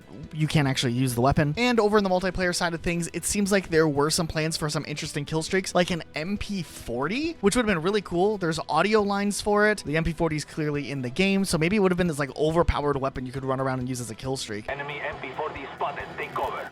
Enemy MP40 spotted. MP40 ready for action. Say hello to my MP40. Kind of reminds me of those old World at War days when people would run around with the dual magazine Juggernaut combo and just be really, really toxic. The good old days of World at War. NT Authority, the guy who put together that previous multiplayer map, also somewhat restored the MP40 to show what it would have maybe looked like. Also, apparently Call of Duty Black Ops was originally going to have a co-op campaign mode. For whatever reason, though, this ended up getting scrapped altogether. Maybe because co-op wasn't popular enough in Call of Duty World at War, and they just decided to focus focus their energy into doing more zombie content, and instead the campaign ended up having to be reworked a bit early on, and I think that's probably when co-op ended up getting dropped altogether as a feature so that the main campaign could be more polished as well. Still, that didn't mean that Zombies mode went without having some pretty big cut features surrounding it. There were some weapons that ended up getting cut out of the game. There are strings of lines referring to a wonder weapon called a chainsaw. A chainsaw weapon for Zombies would have gone really, really hard. Also, it seemed like the flamethrower was supposed to be included, as there are dialogue lines referring to the flamethrower, which was in World at War, though it did not make its way into Black Ops, unfortunately, even though it was kind of a staple early on in Zombies. It was like the one weapon you could have that had unlimited ammo, and there were drawbacks, of course. It gets really weak over time, but pull that thing out in an insta-kill, and it was a lot of fun, and you could upgrade it, and it was better for a longer amount of time. Rest in peace there. There also were a handful of other guns that were in the multiplayer, were planned for Zombies. Some of them even had pack-a-punched weapons planned out for them, but they ended up on the cutting room floor. Speaking of Zombies, we know that those maps that were supposed to be in Map Pack 4 in World at War were mostly brought over into Call of Duty Black Ops, and they would evolve in some way or another, but the map Paris was really interesting. This would eventually be reworked and turned into Moon, which also took place slightly on Area 51, but Paris was supposed to be one of the set pieces for this map at one point. Apparently the development team wanted to go bigger than ever before, so they decided the Moon was like the ultimate cool place to wrap up Zombies for Black Ops 1. And they were kind of right, but Paris would have been a cool locale. It's also possible that during the development, Activision kind of let the team know that Modern Warfare 3 would be having a large portion of its game and a huge campaign arc take place in Paris near the Eiffel Tower. So maybe not to like double tread on some story beats that the sister company might be doing for the next Call of Duty game. It would be cool to like do a different location, so they're encouraged to do the Moon instead. It also seems like Shangri-La went through a couple of variations. It might have been referred to as Temple, even Temple of Doom for a while, and there is some concept art for early versions of that, along with concept art for something that a Raven Software member worked on for a Vietnamese zombie map, which was internally called Viet Cong. That might have been another map in development. Maybe it evolved into Shangri-La. I don't really know. There were more game modes planned for Zombies in Call of Duty Black Ops 1 that ended up getting scrapped, and we wouldn't get new game modes really for Zombies until Black Ops 2, but there was a game mode for Versus mode that probably would have played out like Grief mode ended up in Black Ops 2. There's some text strings even referencing kill streaks as a possible reward for this zombie mode. There was also enemy variations that were designed and pitched for zombie mode that Raven Software did art for. Things like a smokescreen zombie, a Thuat zombie, a thought zombie. Are these some dumb thoughts here? I don't know what this is. Pretty cool. I would have liked to see this. And a zombie oxen, which would have been terrifying. Just a quick side note about this guy. Vo Thuat, short for Vo Thuat Binh Dinh, is an umbrella term for all traditional styles of Binh Dinh martial arts. Reading from the concept art image, this zombie has taken his disadvantages and turned them into assets. Broken limbs and dislocated shoulders combined with incredible speed, agility, and no pain receptors would make this guy a pain to deal with. In short, he would be very nimble, hard to hit, and close quarters combat would be almost a death sentence to anyone unfortunate to come across him. Imagine something being as fast, if not faster, than a hellhound, able to dodge bullets with ease, and is also capable of becoming Bruce Lee. Terrifying. Then, of course, there were some perks that ended up getting scrapped for zombie mode as well. Something called Boom Juice, which would have been on the map Ascension. It was replaced with PhD Flopper, so we don't really know what it would have been. Something called Candelier, which might have been the potential way that they could have introduced you getting more ammo as a perk once again after the cut World at War Ammo-matic. On Ascension, there was also something called DTP Boom, which also was cut. It could have been related to the Boom Juice that was also cut. There was also something called Pronade, which would have let you prone faster, and something else called Tough Brew that we don't know much about that either. I still speculate these are probably just early versions of the PhD Flopper. There are voice lines of the voice actors saying things about Tough Brew. Tank says something, and Nikolai also says something about it going down like glue, which is similar to a line he says about PhD Flopper, so maybe they're related. Boom juice! Hell yeah, that drink is made just for me! This has texture like oil painting, like a kamikaze on a hot day. The drink that makes you go boom! Haha! DTP Boom! Yeah! This drink is pretty good, but it's so hard to swallow. Ah, now this is satisfying. I go boom now! Ah, yeah, that's good stuff. Those monkeys are stealing my jumping juice! Hey, that's a little bit like beer. No, the monkeys are stealing my stuff. I think this was rotten. They are taking the boom brew. With this, I can go down even quicker. 9? The dirty, hairy little men things are taking my things? Tough brew! That's what I'm talking about! This drink goes down like glue. A drink for a true warrior. Oh, yeah. Maybe this will toughen me up. There also were HUD elements found in the game files for upgraded versions of Quick Revive, Juggernog, and Speed Cola, suggesting that you might have been able to upgrade perks at some point in development. And then, of course, earlier we did mention there was some kill streaks for that versus mode in zombies. It seems like kill streaks could have also played a role in regular zombies as well. And we do see some text strings suggesting what kill streaks would have been able to be carried over into zombies that ended up not actually showing up. It seems like they were intended to be wall buys, and some people have been able to restore some of this with modding. And we know that there was things like an RC, XD, a radar, which we don't know how that would work, dogs that would go and hunt down zombies, a helicopter, which would give you aerial support, a napalm strike, and maybe another airstrike. There are a few other nuanced things about Call of Duty Black Ops I found really interesting. Like on the Xbox 360 version of Black Ops, when Bowman dies in the campaign, after you start playing, his body's not there. This isn't the case in the PS3 version, just on the Xbox 360. Technically, that's cut content, even if it was accidental. On the Zombies map 5, there's actually sound files relating to hellhounds associated with this map, though there's no like gameplay models for them in the map's like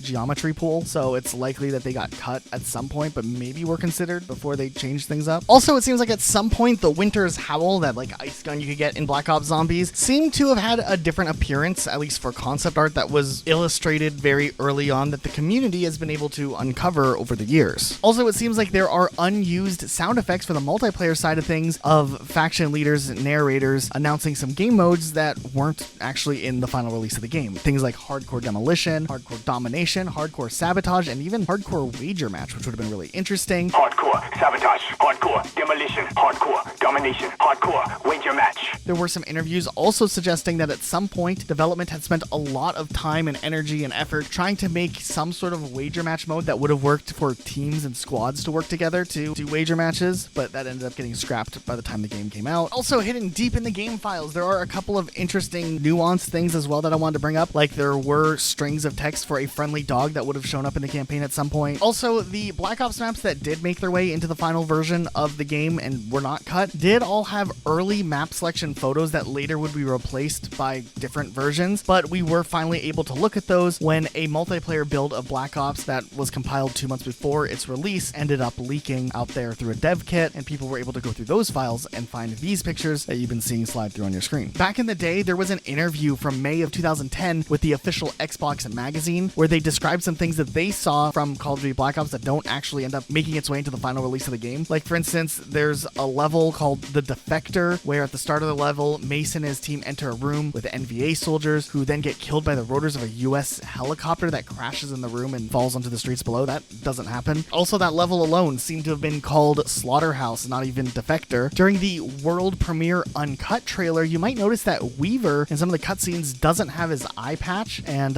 they changed this obviously when the game released for continuity. But did they pull like an Avengers level like secret thing where they changed the model out for the trailer so that people wouldn't have the fact that he loses his eye as a spoiler in the actual trailer itself? It also seems like there were some unused multiplayer game modes like Tagged, which would have played, I guess, like Tag. It seemed to really be similar to Cranked from Call of Duty Ghosts, a game type where you gain points for carrying a flag, which sounds kind of similar to Halo's Oddball. Also in Call of Duty Black Ops, there was an interesting choice to cut an animation for using Coward's Way Out when you would go into second chance mode. Maybe Activision deemed this too graphic.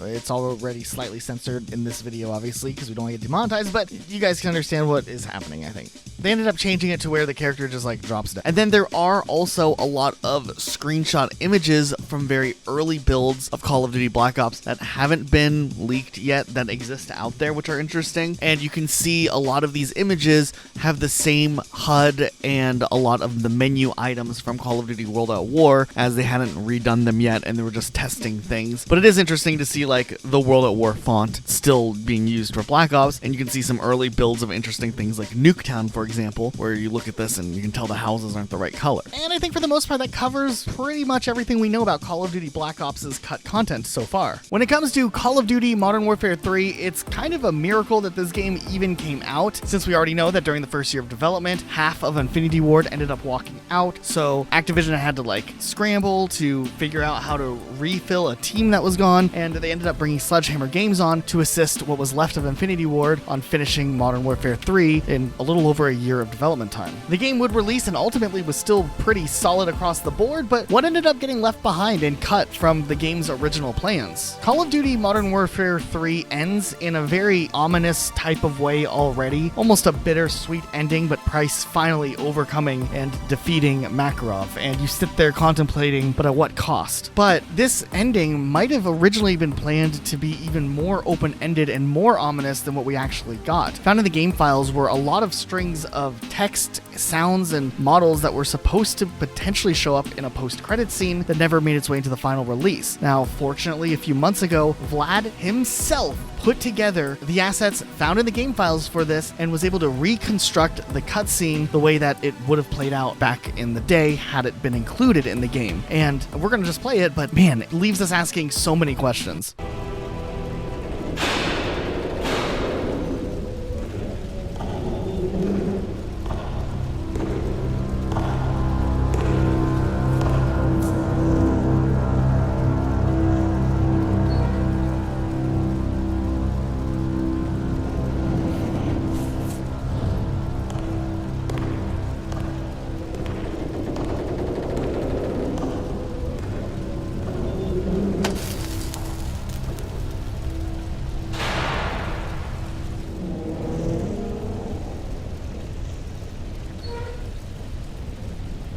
Pretty cool, right? And like, who's this guy? Is he someone welcoming Price and Makarov into hell? Is it Yuri? I don't think so. Is it some new character? Are we setting up some big conspiracy for like a grand Modern Warfare 4 adventure? I don't know, because I never used it, so it never would be elaborated on again. But it could have been a really cool way to end Modern Warfare 3, and it could have left people questioning about what was coming next. But what about the rest of the campaign? Well, it turns out there's still quite a few interesting things. There were a few weapons that ended up being seen in things like trailers for the game that aren't in the actual game. In the game files, there's an unused cutscene, which would have been a flashback from Crew Expendable from Call of Duty 4 Modern Warfare that can be found in the game files, but wasn't actually in the game. Probably would have gone in a prologue section, maybe recapping players on what happened in the previous Modern Warfare games. And since a large portion of this game obviously was built right out of the original Modern Warfare 2 engine itself, there were a lot of assets left over from Call of Duty Modern Warfare 2 that were not intended to be in the pool selection for Modern Warfare 3. This includes weapons like the F2000, TAR-21, Vector, Ranger, M1014, the M240. There was the AUG H-Bar, MK12 SPR, PP2000, and AT4. All of these were supposed to be in the game in either the campaign or the multiplayer. Some of them showed up in E3 trailers, and they still ended up getting cut. There was also the AK-74U, which is in the campaign, but not in the multiplayer. Maybe it was supposed to be in the multiplayer at some point, and there's icons for it for Create a Class, but it never made its way over there. And then, of course, one of my favorite topics when it comes to cut Call of Duty content are the cut maps that we never actually got to see, and Modern Warfare 3 had a handful of them. Some we know more than others, but let's just look at them real quick, because we do have a picture of a map like Alps, though we don't know much about it. There was a map called Coast, and there's still preview images for that map that exists. The map Arkadin was originally supposed to be called Plaza, though that ended up getting renamed and the map got reworked a little bit. And a lot of the rest of the maps are just based on speculation because we only really know the name and we don't really get to see too much. There was a map called Brooklyn, another map called Docks, Drug Lord, Flood, Revolt, Roundabout, Sloped, Southside, and Warlord. All were not in the final release of the game. Another map called Meteora, which likely was an early version of the multiplayer map Sanctuary. There were also voice lines for a multiplayer mode called Grinder, which likely was a game mode that got turned into Drop Zone later on. And also there were quite a few different perks. Some of them would be reworked into other types of perks. Some of them had icons made for them, but nonetheless they weren't included in the main multiplayer mode. There was a perk called Any2, which would allow you to choose an extra perk from the second or third perk slot. Another perk called Black Box, which works the way that the attachments kind of do. Something else for extended mags, which turned into an attachment also. There was a Javelin kill streak, which you could just use as secondary sorry, Saboteur, which was actually used in the Call of Duty Modern Warfare 3 multiplayer reveal of all places. This one would have actually let players capture objectives faster, which sounds kind of unfair. Then there was a perk to have 2 Stingers, something called Challenger, where you would earn double XP, but in turn you'd have to have lower health than everyone else, which would have been crazy for the race to 10th Prestige. Something called Heartbreaker, which we're pretty sure just became Ninja. Something called Shell Shock, where once again we could throw that riot shield on our back like we were supposed to be able to in Modern Warfare 2, but that was cut. And another thing called Free Runner, which was also cut as well, but it would have let you run for an infinite amount of time. There were also a few perks called Weapon Proficiencies. We don't know too much about those, but there were ones called Siege, Endgame, and Burst Fire, where the Siege would have stopped players from moving, but give them better accuracy and recoil. Endgame, which would have multiplied the player's health by 4, but the player's life would only last 10 seconds, and something called Burst Fire, where you could 3-round burst weapons, kind of like some of the things that were cut from Modern Warfare 2, but with a little twist on them. And then if you look over here, there were 2 Spec Ops missions that had internal scripts associated with them, but they ended up going unfinished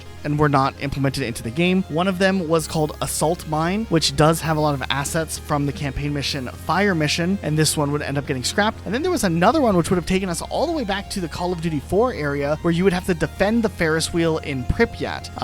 Why would we have to defend a Ferris wheel? I don't know, but we do it in the campaign when we have to hold out for reinforcements, so maybe it's something like that, and it would have revitalized or reused a part of the OG campaign, much like they did with Modern Warfare 2 on the Spec Ops mission Hidden. There also was these Russian Navy outfits that end up going completely unused, and then much like Modern Warfare 2, there were some title cards that ended up getting cut, and even an emblem that only made its way in the PS3 version of the game files, but also went unused in the final build of the game as well. Besides what Sledgehammer Games was doing, shortly after the release of Modern Warfare 2, another Call of Duty game that would never be released would enter development, this time by developer Neversoft. Neversoft was an Activision studio known for the Tony Hawk games and later Guitar Hero. Activision wanted more studios working on Call of Duty projects, and a brand new project began the early planning and prototyping phase known as Project NX1, also known as Call of Duty Future Warfare. Now, for the longest time, not too much was even known about this project outside of a trademark being filed by Activision in May of 2010 for the name Future Warfare, which would later get abandoned in 2014. But as it turned out, this wasn't just like an idea pitch that was thrown out there. This was a game that entered full development, at least for a little while. You see, early on in Modern Warfare 3's development, after the big falling out that was infamous between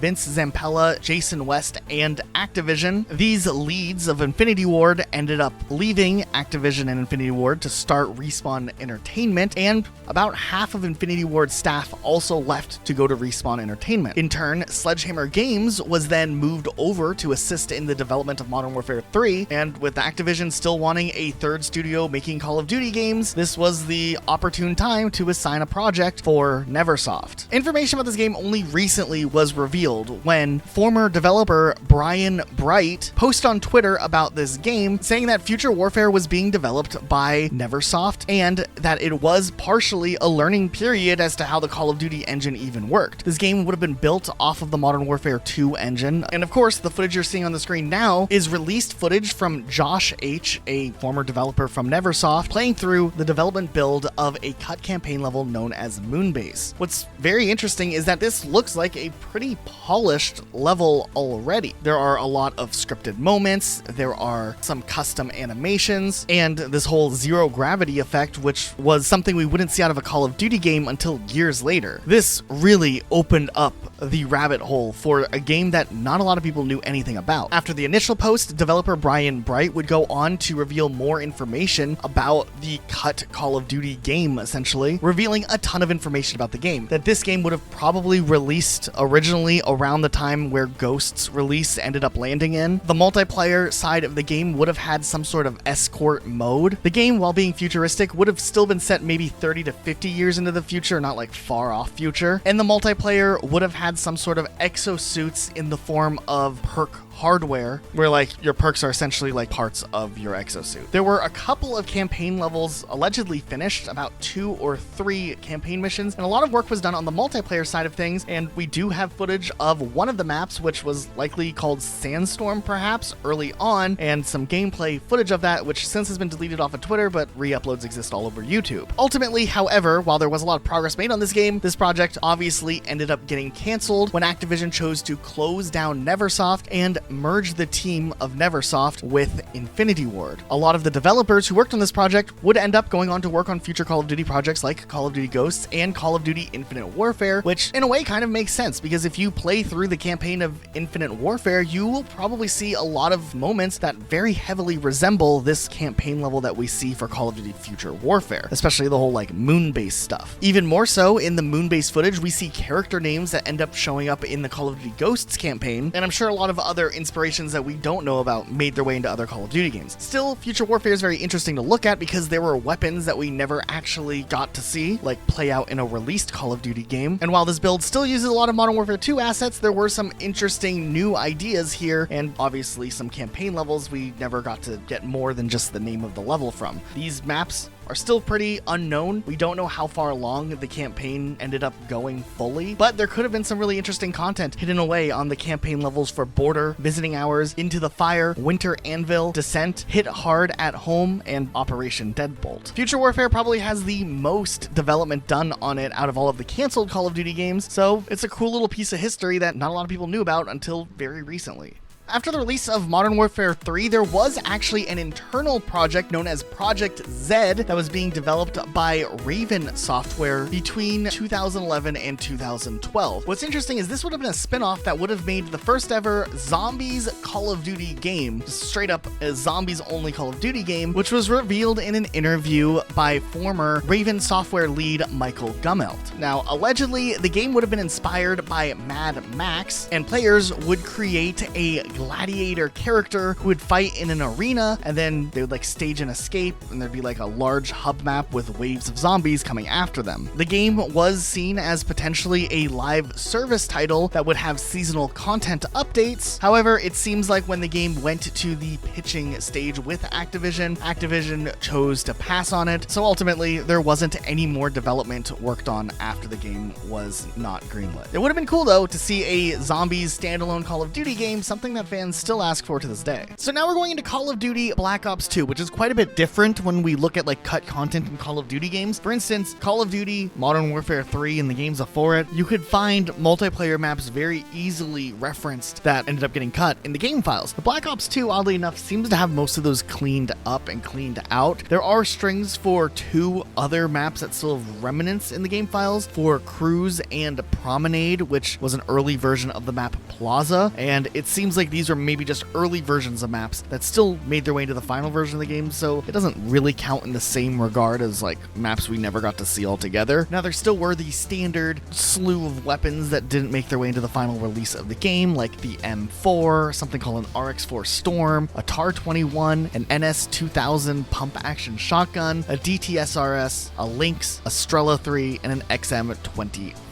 It seems like these weapons were in to some extent during development and then were scrapped altogether, and some remnants of the files do remain with like icons available for them in the game files. By far one of the most interesting things though that ended up getting cut out of Call of Duty Black Ops 2 was a remastered map pack that was being developed as DLC 5 that ended up getting canceled during development. It would have contained Nachtder Toten, Verrucht, Shinonuma, Deriza, Kino der Toten, 5, Ascension, Shangri-La, and Moon. All of the main zombie maps from Call of Duty World at War and Call of Duty Black Ops 1 as one DLC, which would have been really cool, except this ended up getting scrapped and we never got a DLC 5. Instead, this idea would be repurposed and these maps would be seen again in Call of Duty Black Ops 3 when they did the whole Zombie Chronicles thing, so at least that was something, I guess. But it is interesting to see that there are strings for these maps out there and that they were originally intended for Call of Duty Black Ops in that DLC 5. Also, the Zombies map Transit was supposed to be substantially bigger, but allegedly there were memory and budgeting concerns concerns, so transit ended up getting reduced, but we do see an image of the original layout that would have been present. It seemed like there likely was supposed to be more locations included and maybe more like fleshed out areas, like the original Nocturne Toten house that ended up just being like an Easter egg in these fields would have played a bigger role. It seemed also like the original version didn't have a lot of lava on the map, and later on we would see like more fog and smoke effects added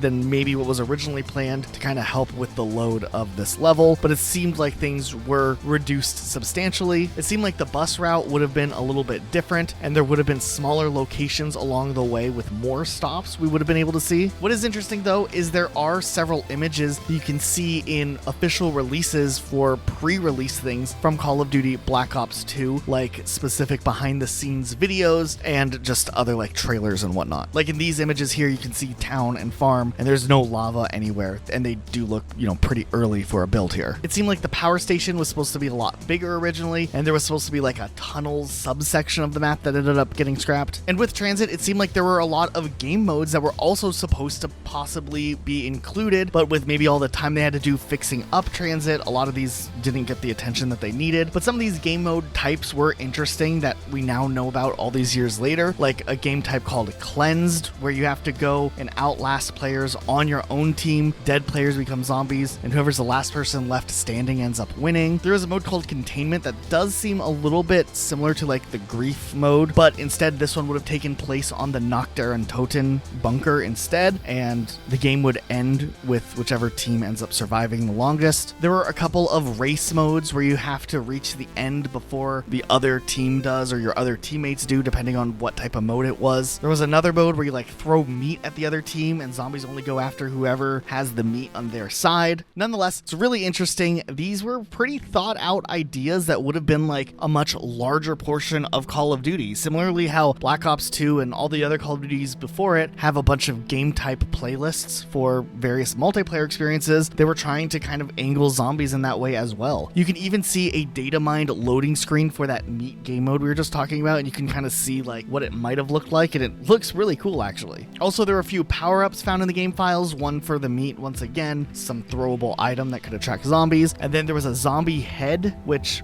would have been for the Grief game mode, and apparently it's Richthofen's head from Zombies, which is interesting. Also, in the campaign, this was a campaign where you could actually have perks in your like loadout for the campaign levels, and it seemed like there were two other perks that got cut. We don't know much about them, but they were called Intruder and Lockbreaker. Also, there are early versions of multiplayer map images that ended up going unused as the map would later be updated and these map designs would slightly change, but they are interesting. Nothing super notable on some of them, but we'll point out the ones that do look pretty cool. Standoff has a very different like main structure that's in the centerpiece of the map, and that's kind of cool. Drone looks very, very early, like a basic block out here. I mean, look at that truck compared to like the grassy version of the map we actually got. Express, the signage is different. A lot of the architecture is like not as modern as the actual map, and the train's a different color. And on Aftermath, you can't even really tell what's going on because there's this like stupid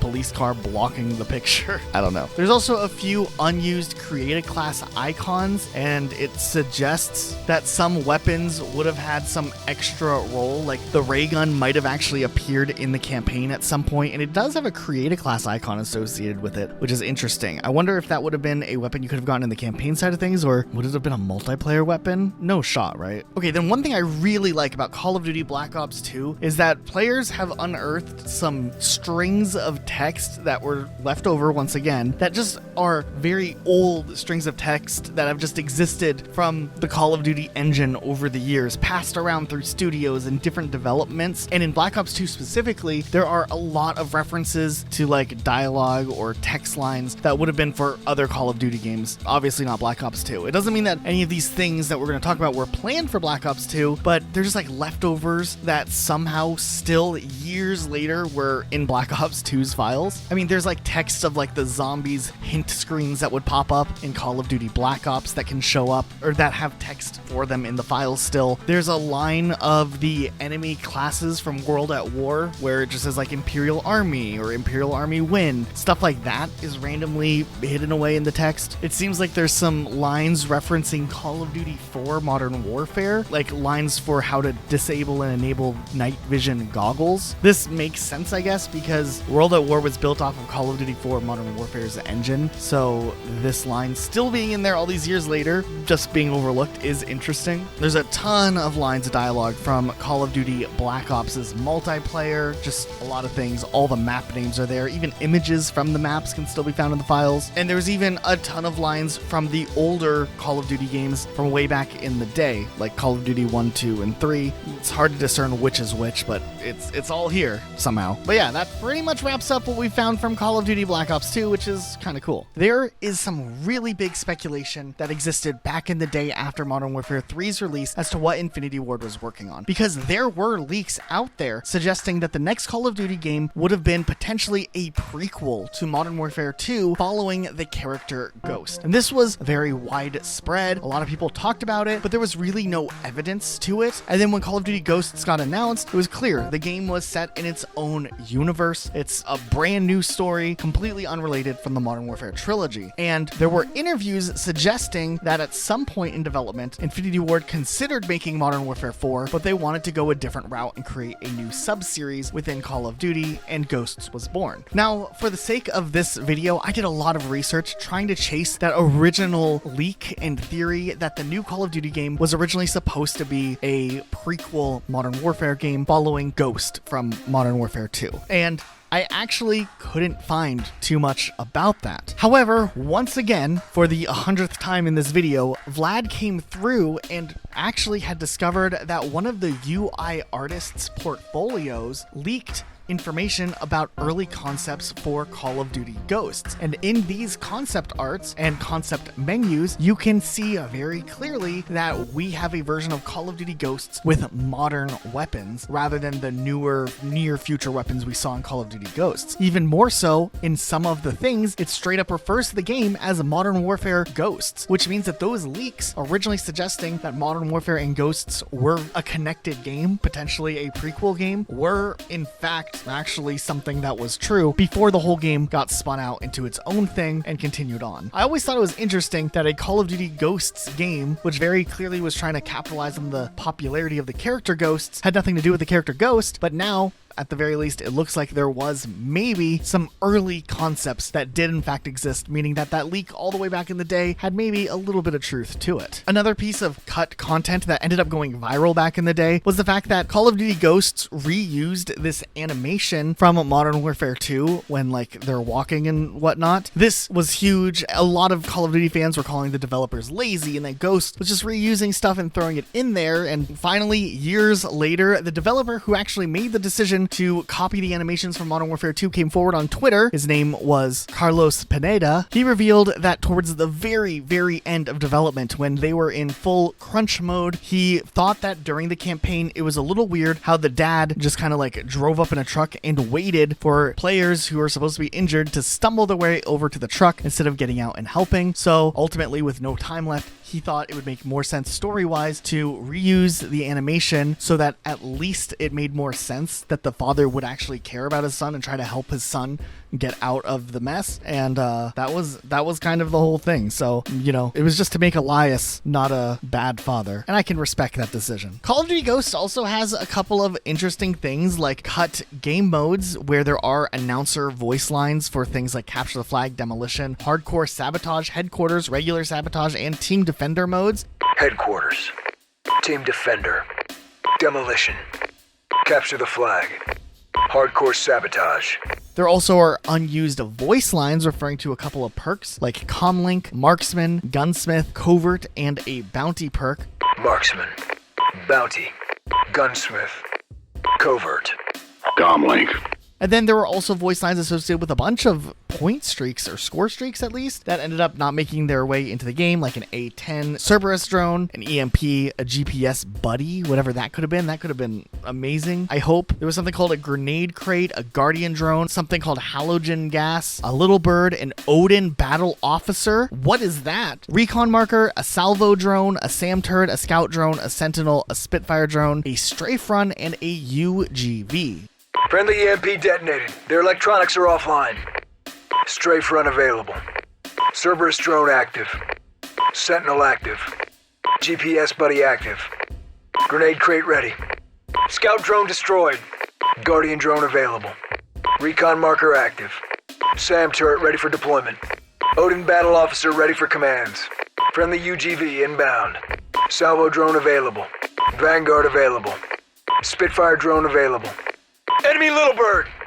A-10 available. While there is a tactical insertion item that is in the infected game mode, it seems like at one point in time, tactical insertion would have been used in all game modes, not just for infection. Also in Call of Duty Ghosts, there were a couple of weapons that either have remnants of information about them in the game files, or in some cases can be fully loaded and are playable in certain scenarios. So these guns are the P90, M4A1, AK-47, 5.7, Beretta, G18, and SMA. Most likely all weapons coming from the Modern Warfare games, but a lot of these can be loaded in on certain missions like the Hunted or Into the Deep, where these weapons ended up not getting fully removed from the game files. That's about it though when it comes to Call of Duty Ghosts though, so we'll just go ahead and wrap this one up and move on to Call of Duty Advanced Warfare. Interestingly enough, when it gets to Call of Duty Advanced Warfare, Sledgehammer Games' engine for this specific game worked a little bit differently than a lot of the other Call of Duty games. There are some similarities, but mostly this build is quite unique, so figuring out everything that was cut along the way is a little trickier for the community. Though there are still some interesting things that have been left over or discovered from previous Call of Duty entries, or weapons that were considered or used as a test bed that ended up getting cut but used assets from other Call of Duties. For instance, you can find the SMAW, which was a launcher which isn't in the actual game, but it used the model from Call of Duty Black Ops 2 in the game files. There also was an M160 that was full auto, and it could be seen in Xbox 360 achievement images apparently, but it could only be obtained on the level Armada through modding, so it's not available in the base game. There was also an RPG-7 launcher, which was found in the files for the level Throttle, and similarly, there was a cut Javelin weapon as well that never made it into the game. It seems like there were some other weapons that have strings of text relating to them, but nothing we actually would be able to find, like a multi-barrel shotgun, a bolt-action pistol, which sounds wild, and a semi-auto revolver, which could have had different attachments, known as a Rhino. There are a few other interesting things to note: that there were plans for a holographic sight, which can actually be seen in this Xbox achievement image, though it's not actually in the game. There was possibly some sort of ability or attachment called a direct hack that would EMP your target when you look at them, which can actually be modded back into the game and works on certain weapons. And yeah, overall Advanced Warfare is kind of an enigma. There were some interesting things that were discovered though, like there was plans for a third-person mode, and it functions in the game with some minor modding, and some community members have videos of the third-person mode working. Perhaps there were plans for a third-person multiplayer game mode that never made its way into the game as well. And there are other game modes also that we don't know much about that got cut, like KOTM, which was like something where you had to destroy an enemy base, ATDM, which was some sort of game based on free-for-all, and another thing called Boot, which was a game mode where the enemy uses some sort of thing to delay the other team from using exo abilities. Also, in some pre-release stuff for Call of Duty Advanced Warfare, it was revealed that the game type War, which was in Call of Duty 3 and Call of Duty World at War, would be returning for this game, though when it did finally release in the game, it was completely renamed to a different name. By the time the game officially launched, the game type was named Momentum instead of War. There were a few other interesting things. There was a score streak for attack dogs that you could get at 600 points and would have been available on the map Instinct. There was something else called a local security network threat detection system. I don't know how that would work, but it would have worked specifically on the multiplayer map Biolab. And then there was something called Super Exosuit, which sounds insane because I thought Advanced Warfare already had us in Super Exosuits. The player and their team would have each received exoskeletons with enhanced capabilities, and that would have been exclusive to the map Recovery. And I don't know if this is just like an ongoing trend with Call of Duty games cutting swords out, but it looks like in Zombies mode, there was plans for an Atlas Axe sword, which would have been a melee weapon you would have been able to use in the zombie mode. It would have been pretty cool. Also, on the campaign level aftermath, in the game files, there is info and file text and a model based around a snowmobile. It appears it's the same Modern Warfare 2 snowmobile according to the cutting room floor from the level cliffhanger. However, this could have just been a placeholder used for the hover bikes that did end up showing up in the actual campaign. Now, Call of Duty Advanced Warfare 2 is an interesting subject matter in itself because it seems like there was consideration for a potential sequel to the first Advanced Warfare. Not only did the campaign end on kind of a note suggesting there would be more to come in the future, but also at the same time, there are several suggestions that there was some work done on an Advanced Warfare sequel. However, there is a little bit of conflict with some of the information out there because back after Advanced Warfare released, I specifically remember Sledgehammer Games suggesting that they would love to work on a World War II Call of Duty game, which I speculate that after Advanced Warfare was shipped, the team over at Sledgehammer Games worked on multiple different pitches for Activision and Sledgehammer Games so that then collectively the leadership could make the decision as to which title to begin development on next. And that's why maybe during that interview time, they were still thinking about the possibility of Advanced Warfare 2 and World War II as a possible future Call of Duty game. But I just remember those conversations happening back then in like news articles and end of 2014, early 2015. But as we do now have the confirmation, it seemed like there were some prototypes and demos made for Call of Duty Advanced Warfare 2. It obviously ended up never happening, which is also similar to what we believe happened with Call of Duty Ghosts 2. I mean, Call of Duty Ghosts 1 didn't sell as well as I think what Activision wanted it to, and ultimately they scrapped it. But remember, Ghosts ending was a cliffhanger, so it seemed like Activision was maybe choosing to not pursue starting up new sub-series in Call of Duty as regularly as maybe what they first thought that they could do with Ghosts, then Advanced Warfare, then Infinite Warfare, all like new sub-series for Call of Duty. None would get a sequel or a continuation either. Now, going into Call of Duty Black Ops 3, there actually were some big plans onto what they wanted to do with this Call of Duty game, and as it turns out, the original game would have been more of an open world experience set within like this futuristic time where like the city's been like destroyed or like the whole area has been destroyed. It's like a huge warfare area, you know, like apocalyptic level of destruction. And you know, this game would have been the first open world Call of Duty campaign, which would have been crazy. However, this ended up getting canceled or just scrapped altogether, and then they started work over again on like the more linear styled campaign that they ended up going with. Now, as you guys remember, while there was a campaign for Black Ops 3, the Xbox 360 and PlayStation 3 versions of the game, which were still being developed for whatever reason, did not have a campaign, unlike all previous Call of Duty games, like Advanced Warfare, for example, that did have a campaign. As it turns out, there were plans at some point for PlayStation 3 and Xbox 360 versions to have the campaign, and some modders have been able to restore parts of the campaign, and we've seen these images as to what the campaign looks like at the state that it was abandoned in, and it does not look good. So I can understand by looking at this why they ended up choosing to scrap this altogether. Now we have the typical weapons that were cut out of the game before its launch, and also some interesting equipments that were in previous Call of Duty games. Like in Black Ops 2, there was a sensor grenade. It was supposed to return here. It never returned here. We do get some maps that might have been included here, but just the names of them, not too much we can actually see about them. These maps were called Bypass, Confinement, Exile, Freighter, Sentosa, Training, and Zoo. A lot of these maps seemingly would have taken place in Singapore, and Zoo could have, I guess, been a remake of the Call of Duty Black Ops 1 map that was DLC, also called Zoo, which was a pretty popular map. Now, if we look directly at the Zombies Chronicles DLC, it does look like there are two scrapped maps that were supposedly supposed to also maybe pop up in the Zombies Chronicles DLC, Mob of the Dead and Transit. Neither of these maps would end up making their way finally into the release version. They stuck with like any map that had the original crew from World at War days in it, or they're like alternate universe versions of themselves. Now, it does look like there were plans for these maps to eventually get a remake, and Mob of the Dead did get a remake as Blood of the Dead in Call of Duty Black Ops 4, but we never actually got that Transit remake that people have been asking for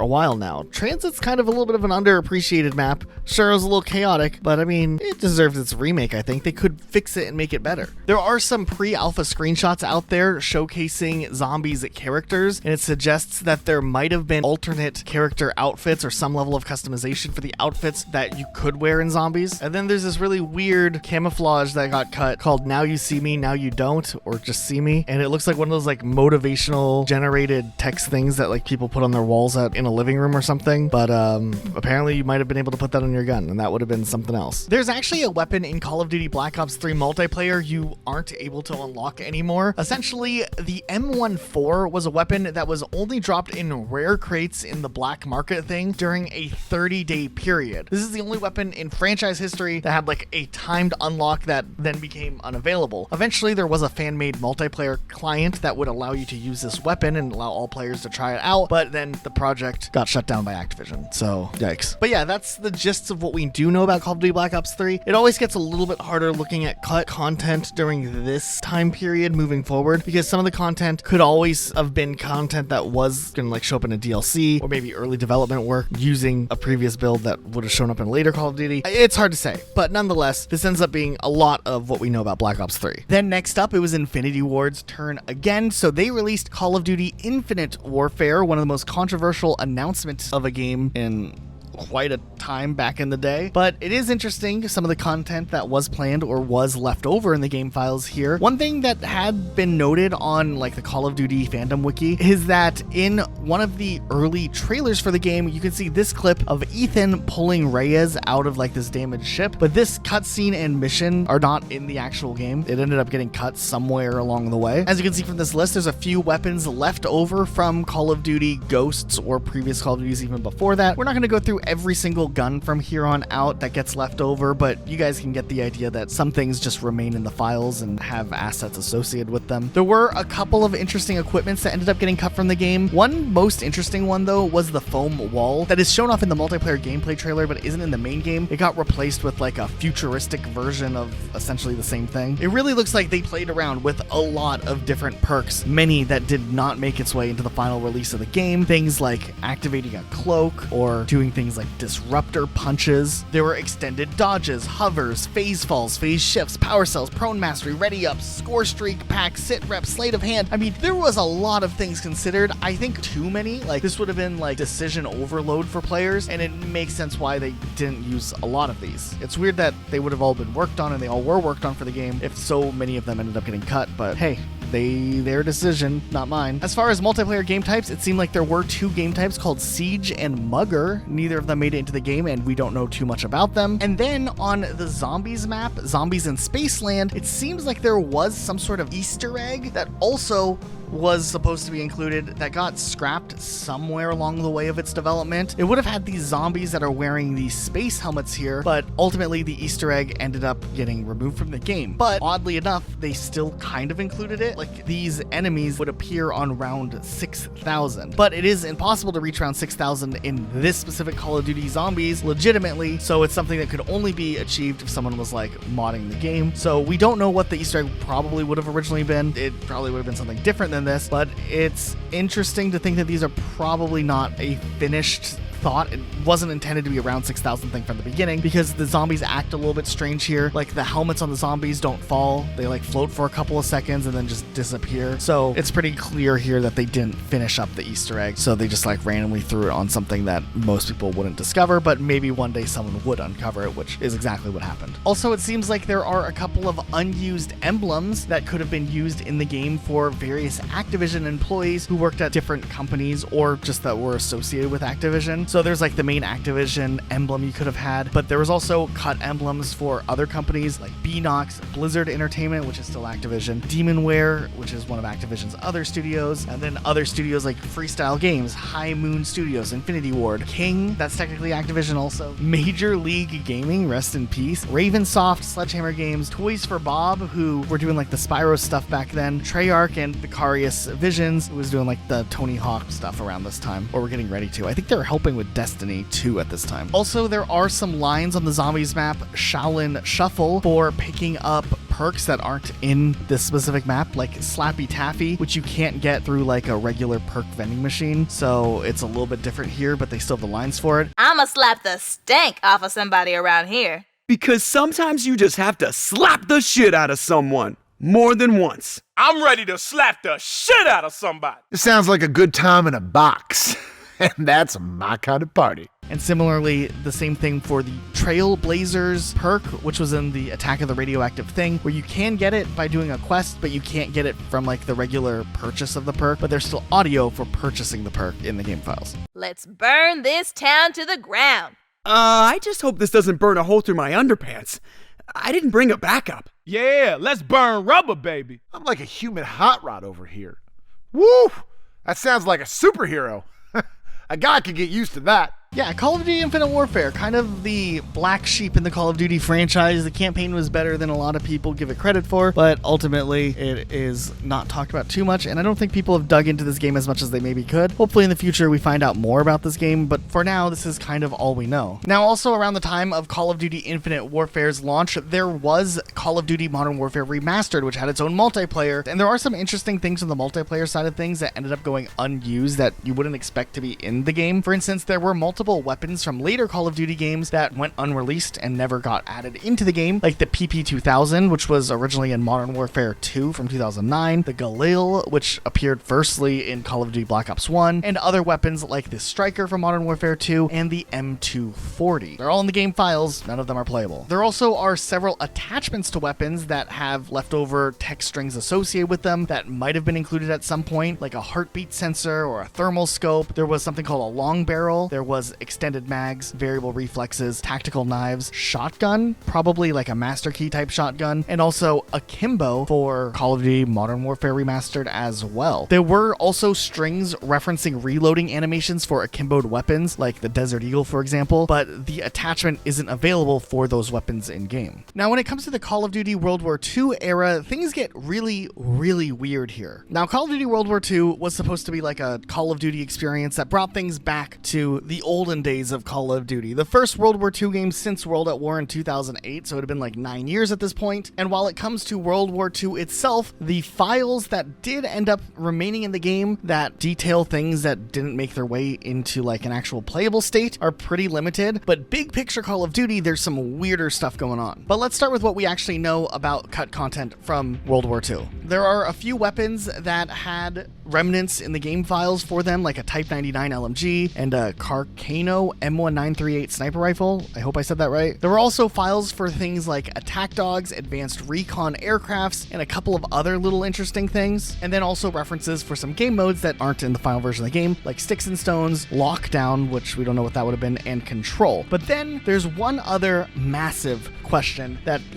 is the biggest thing from Call of Duty World War II that has mysteries surrounding it. What was Activision doing with World War II and Battle Royale games? You see, Call of Duty World War II was the Call of Duty game during the massive rise in popularity of the new emerging Battle Royale genre. PUBG had released earlier on, and it had like the beta release at first, and that was really popular. And then Fortnite came right out on the heels of that, and that was really blowing up. And Activision very clearly wanted a Battle Royale with Call of Duty as soon as possible. And we know already that they were willing to scrap things for Black Ops 4, which we'll talk about, to get the Battle Royale ready for Blackout mode over there. But were they going to do something with Call of Duty World War II or during the World War II time? There is some reason to believe that at the very least World War II was supposed to be maybe a testing bed for this, or maybe there were plans to try to implement some sort of Battle Royale later on, reusing what was in World War II already. You see, as early as March 2018, there was already speculation that there was something Battle Royale related coming to Call of Duty soon, and Call of Duty World War II being the most recent Call of Duty at the time led to this speculation. But there were supposed leaks of a game type that could have been like the testing grounds for a Battle Royale type mode that was maybe circulating in World War II. It's hard to check the authenticity of this, but that was something being talked about. Other creators were speculating that the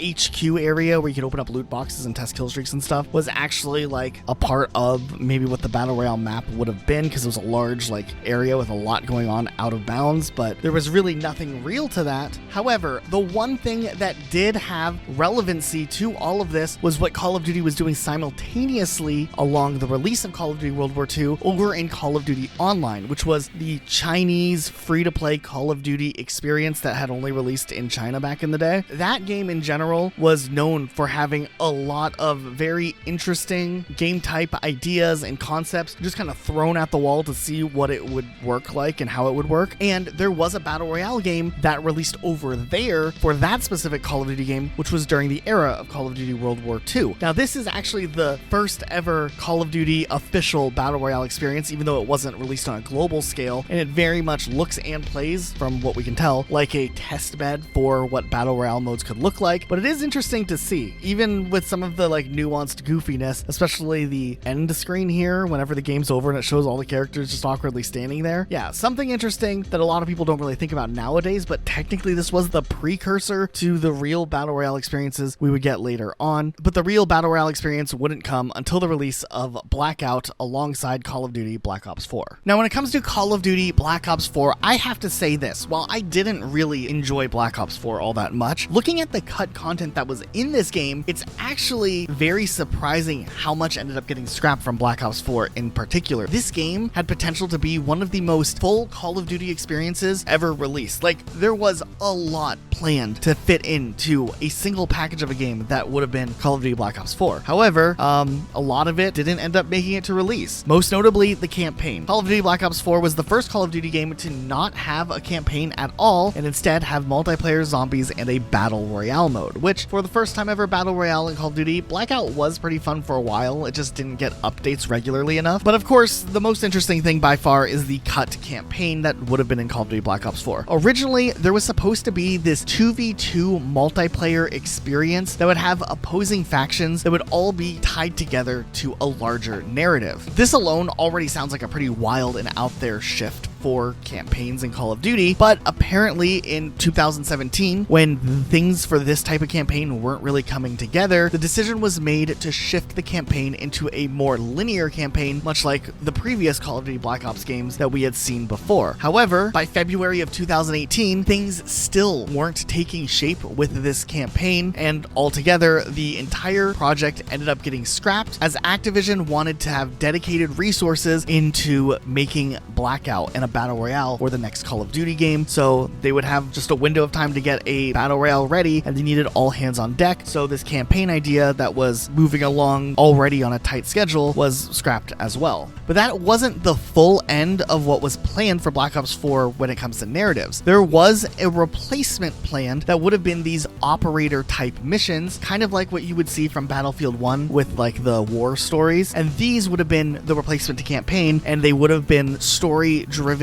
missions based around the different operators from multiplayer. And there is some concept art and some ideas of some of these missions that is out there that we're showing on the screen here, and we do have some campaign footage from various stages of development of single player experiences in Black Ops 4, but these are likely just vertical slices of what could have been and still would have probably required a lot of work to see through and see it finalized. So ultimately, when these weren't coming along quick enough, these ended up getting scrapped as well, and we ended up just getting the little bit of narrative that was sprinkled into the multiplayer side of things through what we ended up getting with the launch of the game, which wasn't all that much. And Black Ops 4, of course, is known for having like one of the worst stories technically, just because of this not having a campaign and it being replaced to like just glorified cutscenes essentially. It also seems that Black Ops 4 was supposedly supposed to be a sequel to Call of Duty Black Ops 3 at first. However, the game went under some last minute changes, bringing it to a prequel to Black Ops 3, placing it in the 2040s instead of post Black Ops 3 time where it originally was supposed to be. There was also plans to introduce the headquarters, much like what Call of Duty World War II had, except it would have been a specialist headquarters where like the different character specialists would have been there. There was supposed to even be a combat segment that was tied to this to kind of like set people up for doing things in this headquarters area, but this ended up getting scrapped, though there are storyboards out there for what this might have looked like and cutscenes associated with it. And while obviously single player took the biggest hit during the development of Call of Duty Black Ops 4, other aspects of Black Ops 4 were severely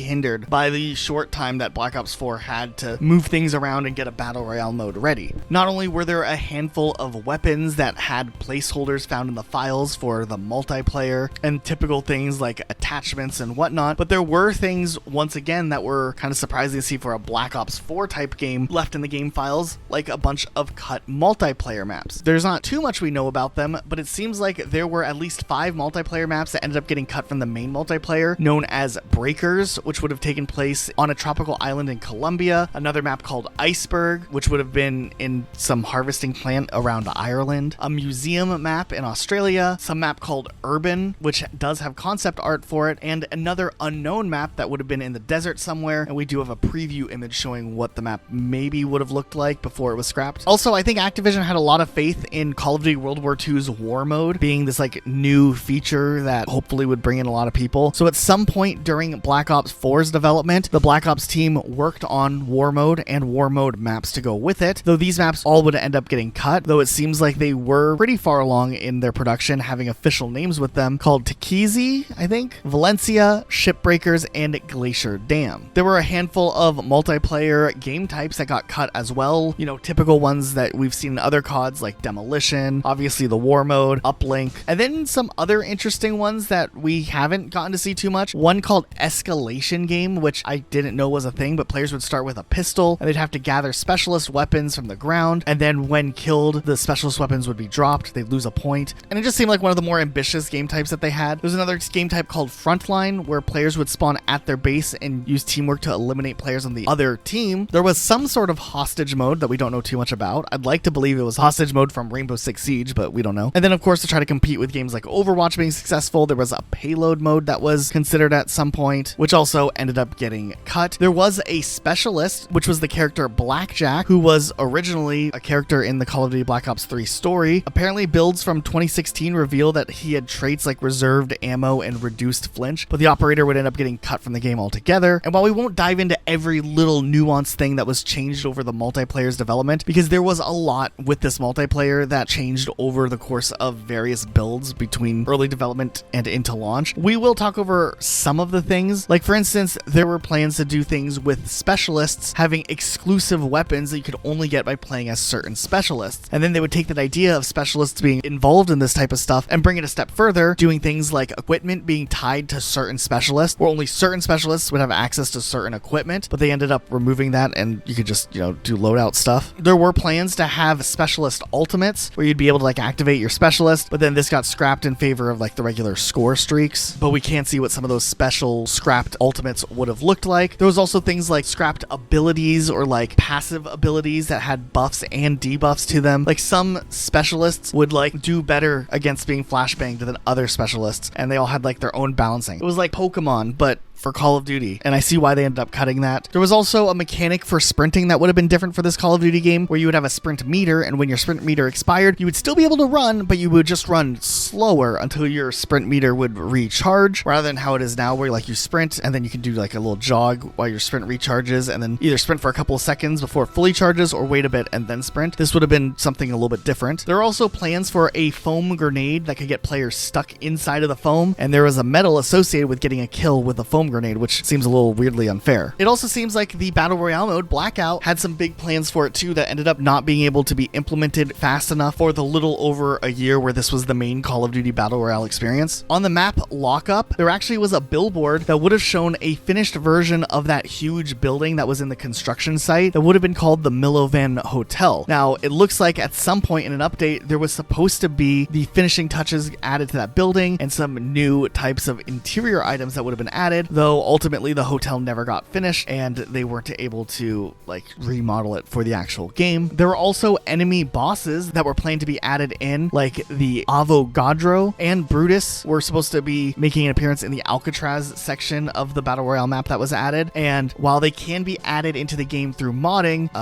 they weren't actually added to the Battle Royale mode, but they would have been these bosses that you could fight that would have dropped off a ton of extra loot. Also, David Vonderhaar said at one point they planned on adding the bus from Transit to Blackout, and it would have been a form of transportation for players to make their way to a new town or push into the city. Kind of like what the train does nowadays in Modern Warzone, but obviously at a much smaller scale. There were also some perks that ended up getting cut out of Black Ops 4's Blackout mode, like a double jump perk item, a stimulant perk item, which would have increased your health by 100 points, and a health squad item that would have healed your entire team 100 health as long as they're within 30 meters of you. Then over on the zombie side of things, this Call of Duty game has possibly the most zombie maps that were maybe original or different that were supposed to be in this game that ended up getting cut altogether. There was a map called Morocco that was actually supposed to be a zombies map set in the Chaos storyline, but the Chaos storyline wasn't very popular, so I think early on, after Black Ops 4 released, Treyarch tried to pivot away from having to do any more really heavy Chaos storyline stories that tied into that. It seems like the cut Morocco map would have been one of the maps that was set to maybe release as DLC 2, but it ended up getting scrapped altogether. There was another map called ZM Russia, which also would have been a Chaos storyline and would have been set for a release as a form of early 2017 content. This would have probably been DLC 3, but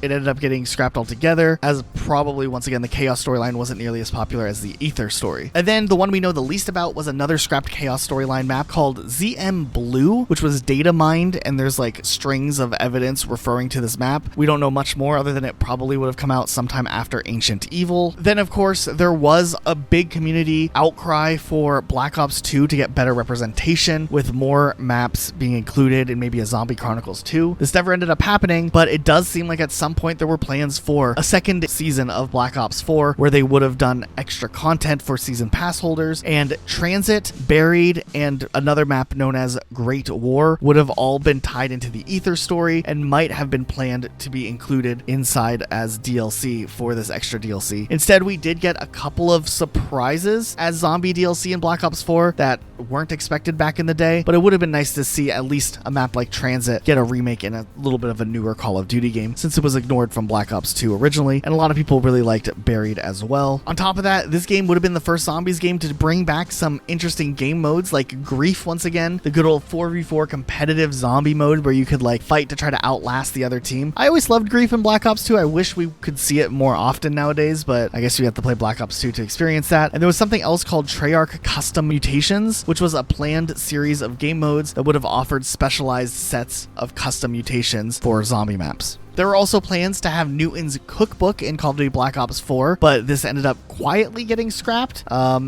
There were some strings and menu icons for this, but it ended up getting cut altogether. Apparently in January 2019, one of the mocap artists revealed that he was doing mocap work for characters like Diego and Takio, but it's likely that this ended up getting unused for Black Ops 4. Maybe it showed up in a different Call of Duty game, but it's still very vague as to what the motion capture fully was for, but it is worth noting that the mocap artist posted about this. Also found in the game files, there was an asset created by the studio High Moon Studios, one of the support studios for Call of Duty games, and it seems like it showcases an older version of Tank Dempsey, which isn't featured in any of the games, and this is like 5 years old at this point, and we never really saw this pop up ever again. With so much stuff getting cut out of zombies, a couple of weapons also got cut. An Amulet Fist ended up not making it. There was something else called a Thrustodyne Aeronautics Model 23, also known as a jet gun, that had a string on it. Probably would have appeared on the Transit map that got cut. And there were plans for the Wunderwaffe DG2 to finally make an appearance in Tag der Toten. It could still be loaded apparently with modded stuff, but the weapon ended up not being included in the game. There were also potential for new types of equipment that would have shown up in zombies that were found in strings of text in the game files, like thermite, cluster grenades, shock charges, molotovs, concussion grenades, flashbangs, EMPs, Tesla coils, and tomahawks, which would have been neat. It also seemed like there were plans for a perk for Death Machine, the power-up that gave you the little minigun, but that ended up getting cut out of the game as well. There's a lot of other smaller nuanced things that might have been released in the build, different types of camos, other small features like music players, and just in general different things that just didn't make its way into the final build of Call of Duty Black Ops 4, which is kind of a shame because this game had a lot of potential cooking up for it. I really would like to see what a Treyarch game with a longer development time could look like. Maybe Call of Duty Black Ops 6 will be revealed to be that Call of Duty. We haven't had a mainline Treyarch game in a long time, but at the same time, Treyarch has also been busy like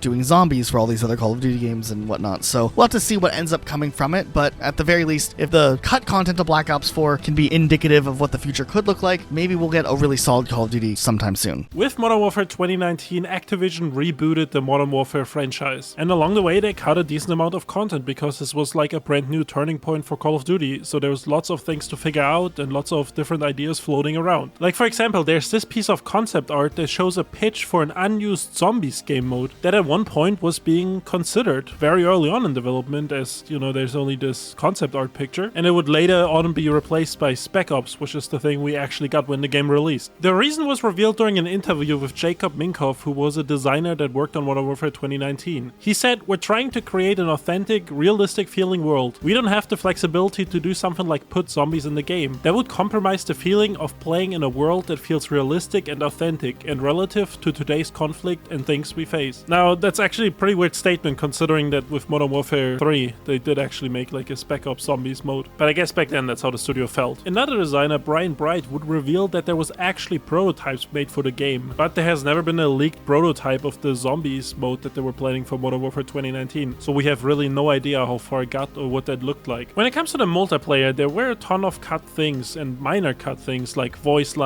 or game modes, but one of the more interesting things that I found were the cut supply drops, aka loot boxes that were almost part of the game and later on would be replaced by the battle pass instead. There's this picture showing what the supply drops would have looked like. There was different tiers of supply drops. There was a rare supply drop that would have been blue, an epic supply drop that would have been purple, a yellow supply drop that would have been a legendary supply drop, and a common supply drop that would have just been black. There's also this image showing a key for a supply drop that you probably would have needed to open these supply drops. On the side of multiplayer maps, there's actually a ton of cut maps, but only a very few that we actually have any details on. Some of the notable ones include the map Farida, which is actually shown off in the early reveal trailer for the game. And there's a bunch of concept art that actually was shown off as well at some point, and you can kind of get the feel for the map, what this would have looked like. It would have had this big tower in the center of the map, and it kind of looked like the map would have been a 2-lane map, or maybe 3-lane map. It's really hard to tell from the limited things we have, but it does look like a smaller map for sure. We also have this loading screen picture that was found in the files of a map called Exclusion Zone. From the picture, it's very obvious that this would have been set in Pripyat, because you can see like the famous Ferris wheel in the background, and you would have been finding between these rusty cars and helicopters and other types of vehicles. There was another map called Takedown that would have been this hospital with this helicopter landing pad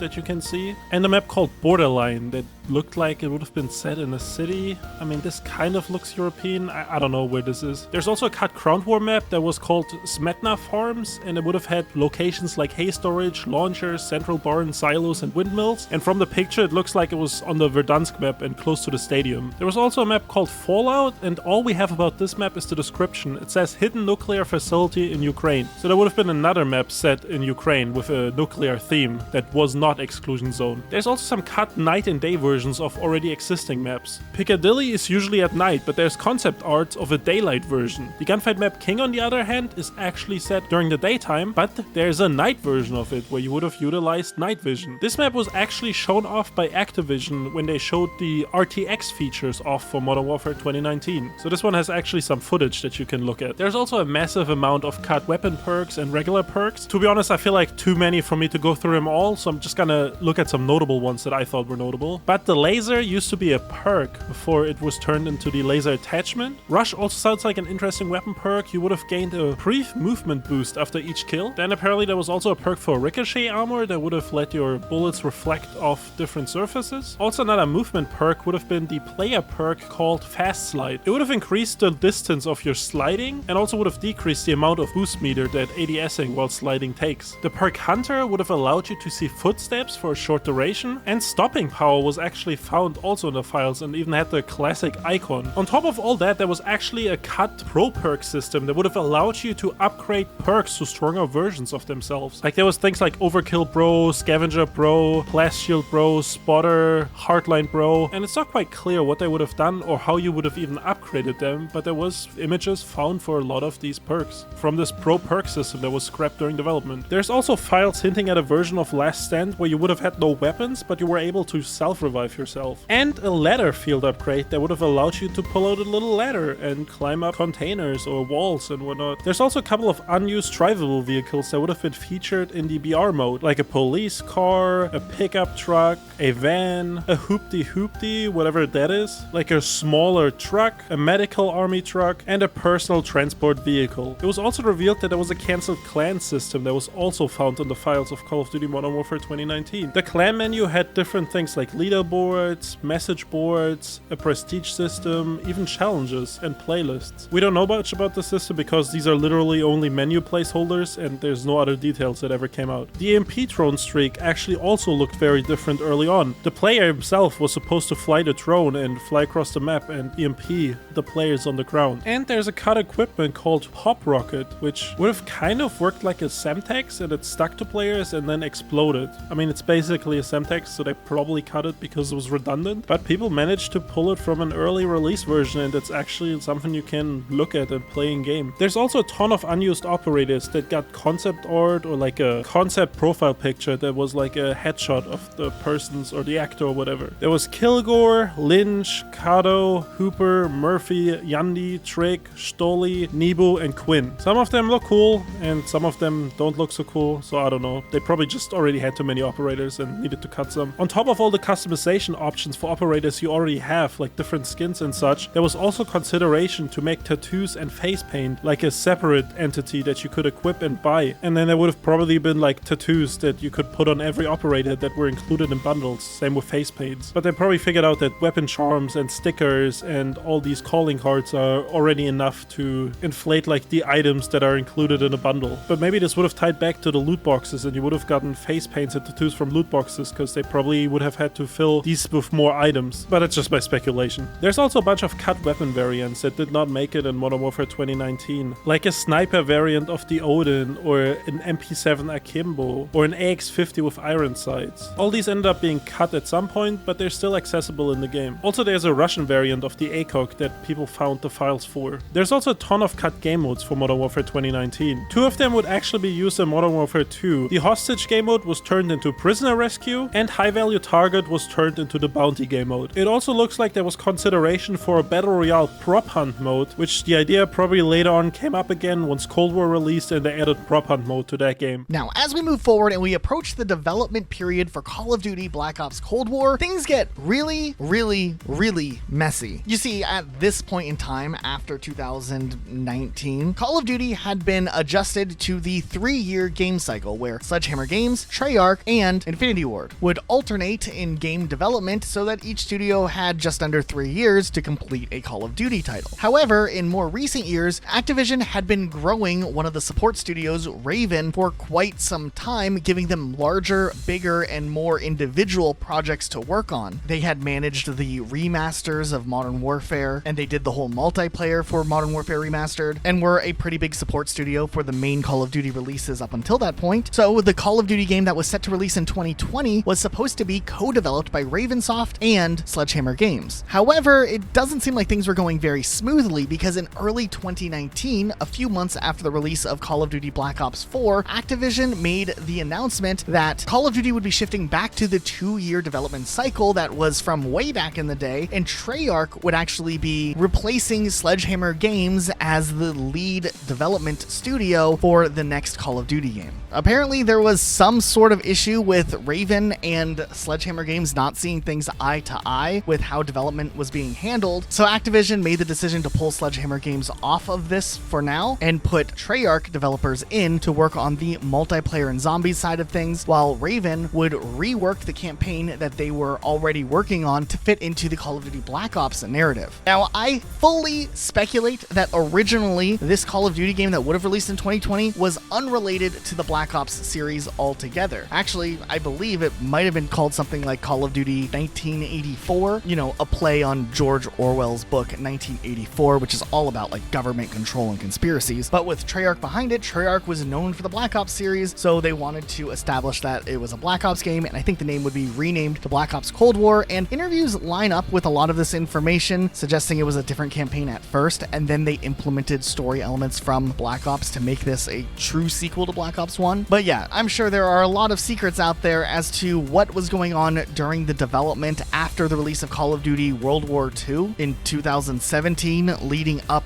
until 2020 with this game's release. This likely meant that a lot of Call of Duty Black Ops Cold War's development was very heavily rushed, and with most of the development taking place in 2020, it meant that timelines were probably even more pressured than ever before. We know that Activision kind of pulled out all the stops to make sure that Black Ops met the 2020 deadline for its release, and they were pulling developers off of games like Tony Hawk Pro Skater, Spyro the Dragon. Like any developer that they had, all of a sudden was working on getting Call of Duty Black Ops Cold War to a finished state by the time that the game launched. So I wouldn't be surprised if Sledgehammer Games was rerouted to partially help getting Cold War across the finish line, while also begin work on creating a World War II experience and campaign based on Call of Duty Modern Warfare 2019's existing engine. Say what you will about Call of Duty Black Ops Cold War, but it's a miracle that that game even managed to hit its deadlines and release on time and function as well as it did function. And also, more on my case why I personally speculate that the game would have been called Call of Duty 1984 is not only were naming conventions with years in it very popular around this time, but also they went ahead and called Warzone Call of Duty Warzone 1984 and Nuketown 84. So I'm just saying, I'm speculating that because of like the play on the words. They also did like Wonder Woman 1984, which had the same music trailer that they used in Call of Duty Black Ops Cold War. So maybe there's something there subconsciously, but nonetheless, there was a very hectic development with this specific Call of Duty Black Ops game that probably ended up leaving a lot of bits on the cutting room floor that to this day we don't know everything about. Over on the multiplayer side of things though, Treyarch had a very short turnaround time to quickly create a multiplayer experience and make something that was polished and that could be well received. So we see a lot taken from Call of Duty Black Ops 4 and reworked into Call of Duty Black Ops Cold War, as they essentially just had to copy paste their multiplayer, change some of the different aspects of game mechanics like weapons and perks and balancing and abilities and all that, redo the HUD and get those new weapons in there, and that's what they had time for. Like what we see with a lot of the more modern Call of Duty games, typically speaking, these games actually do a pretty good job at removing content that was left over from previous Call of Duties, and a few things slipped through that are interesting to read. But Black Ops Cold War had a few extra things that you wouldn't expect to see, like things that are moddable into the game that still function correctly. Like for instance, in the multiplayer side of things, the perk Skulker still behaves the same way it does in Black Ops 4. It gives players increased movement speed while they are crouched. There's also a perk called Team Link from Black Ops 4, which still functions in Call of Duty Cold War if the lines are restored. Also, the perk Lightweight from Call of Duty Black Ops 4 is back as well, and it even got a new icon, which means that at one point it was maybe considered that this perk would be implemented in just regular multiplayer as well. However, this ended up getting removed and went unused. Now, one thing I found very interesting when we were doing research for this video was that there was plans for a Battle Royale mode that would have been separate from the like Warzone experience that probably would have been Call of Duty Blackout 2, something that fans to this day are still asking for. But as it turns out, there has recently been a development build that leaked that had majority of the new Blackout map, which would have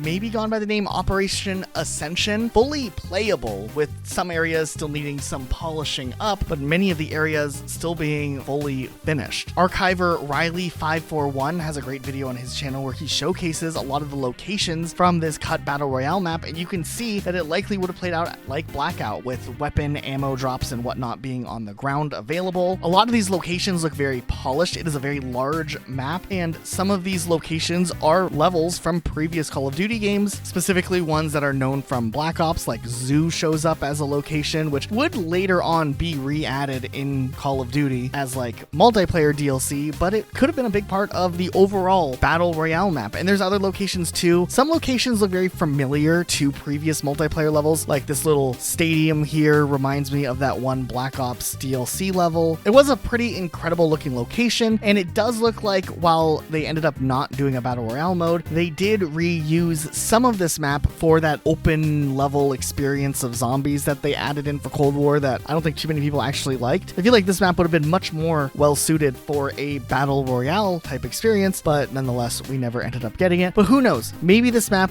will be added in the future. It wouldn't be too surprising. For instance, more recently in Warzone, they added in a new Resurgence map, which reused the Alcatraz location from Call of Duty Black Ops 4's Blackout mode that I guess it came out later on in Black Ops 4's life, so maybe not too many people realize that that was a Blackout map back in the day. But yeah, it's now in the Battle Royale mode now as a new map, even though it really is just a rehash of the Black Ops 4 map. If you played through Call of Duty Black Ops Cold War's campaign, some of you may remember the character Sergey. He also resurfaced in Modern Warfare 3's zombie mode, but this character was actually intended to appear in Call of Duty Cold War as a playable operator, which is interesting because the character was added in to the game files very late and was actually actually visible in-game if you were playing against bots. Occasionally a bot would just be running around as Sergei. But what's interesting is that not only was this character randomly added but not available as an operator to purchase after a February 2022 update, nearly 2 years after the game's launch, but the character would end up being removed a couple of months later in the June 6th, 2022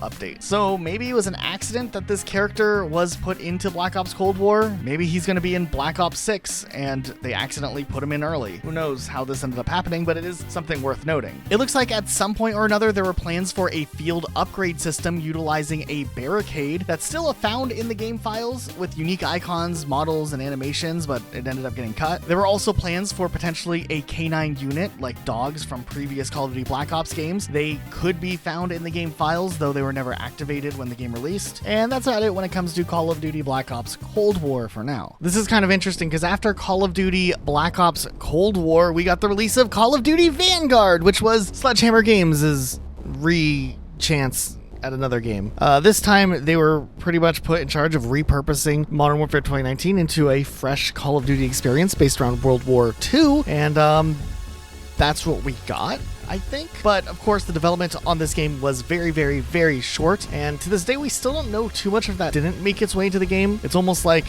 they were very limited on what they would be able to do ambition-wise. So everything that they were putting in was probably going into the game. There wasn't room to really like test around with extra big ideas. There are still a few other things, though. There was like a gun called a Chachat LMG that was supposed to be added in post-launch. That was cut for some reason. There was a tactical knife in the game that shows up as an icon for the kill feed, but it's not there. And then there would have been some other game modes that never made their way into Vanguard, like Infected and Gunfight, and that's the gist of it. I know Vanguard is kind of like this black sheep, and we don't know too much about it. I really hope we learn more about like what the main ideas about Vanguard were, and like what else we could have had to have this game have more content than what it ended up having. But yeah, things were rough. I have a feeling there probably were some zombie experiences that were different that maybe were being worked on before they kind of pivoted everything to start working on the Shinonuma remake after the backlash about how the zombie mode worked in Vanguard. But it's really hard to tell with so many different studios working on the games simultaneously at this point.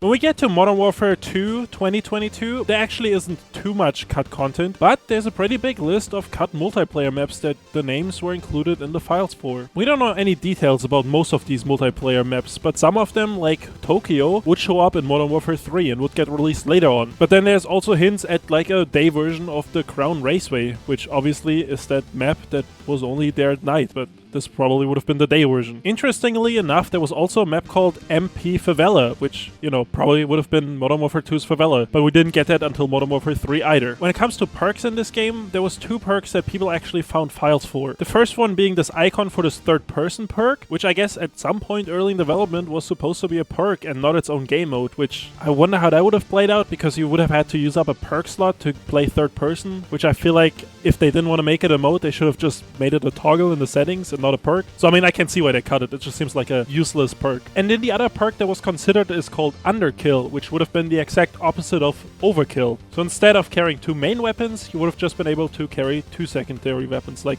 2 pistols or something. This was actually a perk in Black Ops 4, and I guess they considered to bring it back for Modern Warfare 2 2022. And what's also interesting, this has this icon attached to it, which is an unused asset for Modern Warfare 2 2009, when they were considering making Akimbo a perk before it was a weapon attachment. There's also this icon for a field upgrade called Suppression Rounds, which probably would have just been like subsonic rounds in your gun or whatever. Also, these aren't really cut, but there's some interesting files, or at least I thought they were interesting. They were still left over in Modern Warfare 2 2022, and that is this placeholder all the way back from Infinite Warfare, which, I mean, it's not that surprising. It was only like 2 games ago for this studio, but I thought it was kind of funny. Now that we get to the last Call of Duty to release, Modern Warfare 3 2023, there honestly isn't a lot known about cut content yet, since this game is still kind of fresh, and if there's anything, it'll probably come out in the next couple months or years. However, there's a couple small things that I think are worth talking about. One of the things being that the DMC mode from Modern Warfare 2 2022 was completely cut and did not play a role in Modern Warfare 3 whatsoever. Like, no progression, no nothing ever transferred from DMC, even though all the other game modes like Warzone and multiplayer would transfer the progression. You can still play the mode in the Call of Duty HQ launcher, but there isn't really any point to it, since none of your progression will have any impact on the game. Now, I personally didn't really care for DMZ mode, but I do wonder if there's any content content they still had planned that was cut when they decided that Modern Warfare 3 would not get the DMC mode again. If you played the newest Modern Warfare game, you do realize that this game is kind of like lackluster. It doesn't really feel like a full price COD game, it feels more like a glorified DLC. And that's what a lot of reviewers and people online pointed out.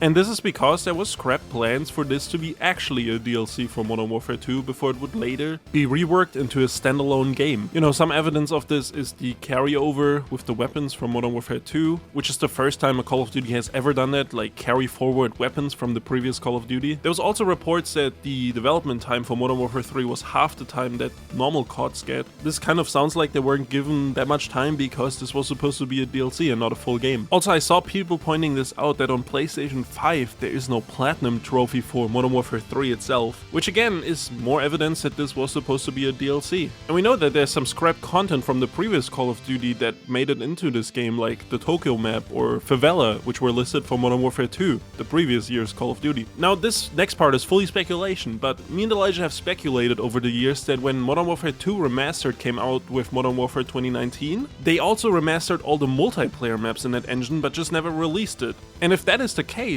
then I think the Modern Warfare 3 maps, which are all the original Modern Warfare 2 maps, were cut content from Modern Warfare 2 Remastered's multiplayer, which they never released. But again, this is pure speculation from us, and there's no proof of this. It's just kind of the feeling we have, since we know a lot about the Call of Duty development cycles and how they play out. But as of now, that's all there is to talk about with Modern Warfare 3 2023. Now, going back as far as the first Call of Duty game ever, it is a little bit interesting to see some different things here from what we got. Apparently, there were some underwater vision effects that would have been seen if you actually did go underwater at some point in this game, which means this would have maybe had a swimming feature in this game, but it never actually made its way into the final game, something we wouldn't see in Call of Duty until World at War later on. Besides some unused textures for things like gloves or a parachute object that didn't make its way into the game, there are some unused audio tracks here as well. Like, for instance, this music track that we're about to play wasn't ever actually used in the game.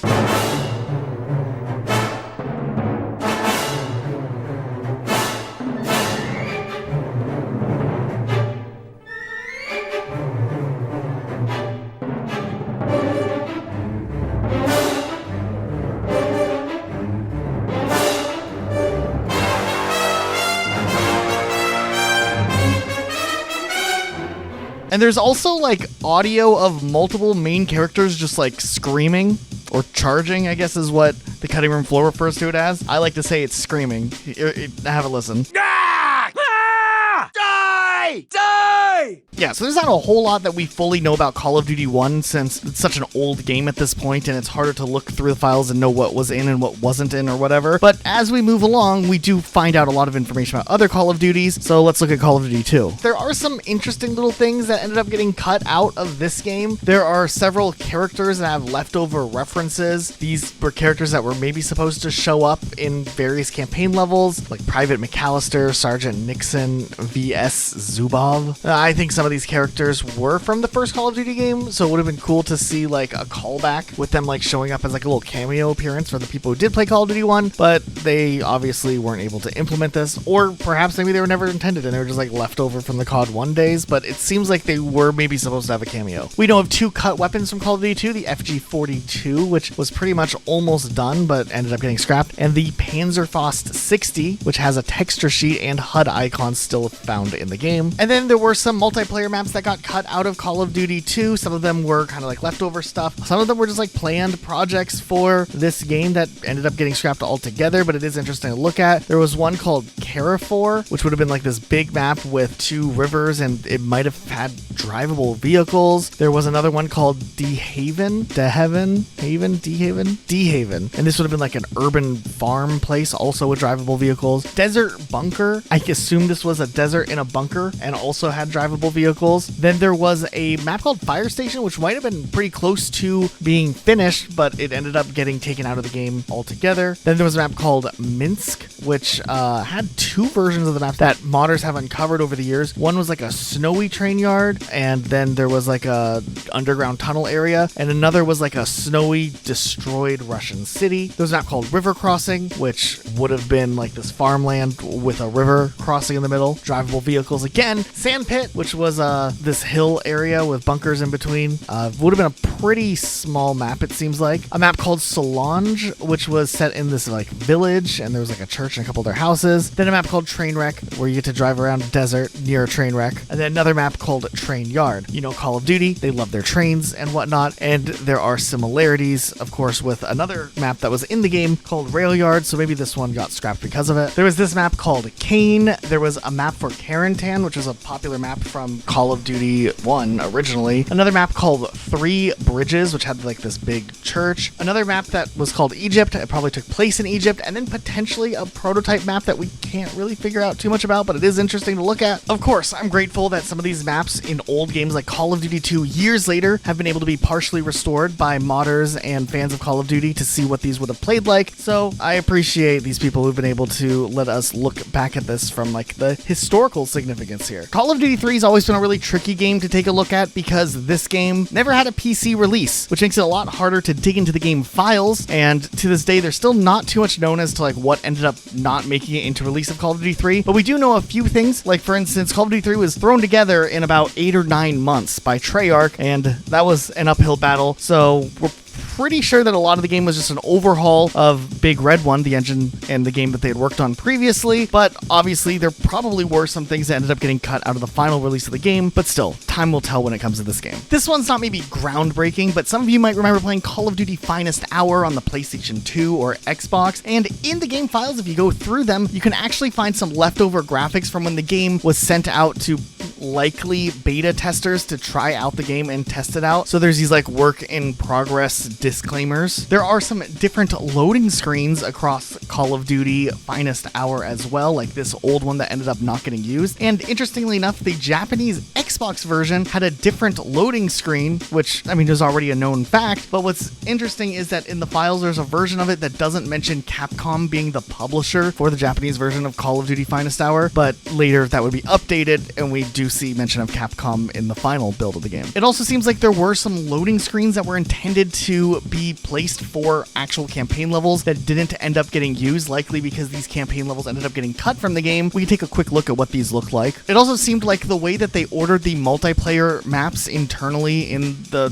files for the game were numbered directly, and it seemed like map 3 and map 8 from the multiplayer ended up getting cut altogether. And while there's not too much remaining of these maps, if you were to force the game to try to load map 3, it'll actually say this should not appear, which is kind of funny. There's a few leftover textures remaining for map 3 at least, suggesting it could have been called Dish or The Dish, but that's really all we know. This next one's news to me, but from the cutting room floor itself, apparently the GameCube version has a video of a developer eating contest. So okay, Finest Hour, they were just out there trying some different things with extra types of content, but in the game files for the other releases for the PlayStation 2 and Xbox version of the game, it does seem like there were plans for a slideshow that would have shown various images of developers, some inside jokes, special thankses, and all types of things. This never ended up making their way to the final game, but they were found in a textured directory, and they've been shared on the cutting room floor, and we've been showing a couple of them on the screen as I'm speaking here. Some of them are interesting. There's a few other interesting smaller things about Call of Duty Finest Hours, like different types of font that were put in the game originally that were then changed, different types of icons for buttons, depending on if you were playing like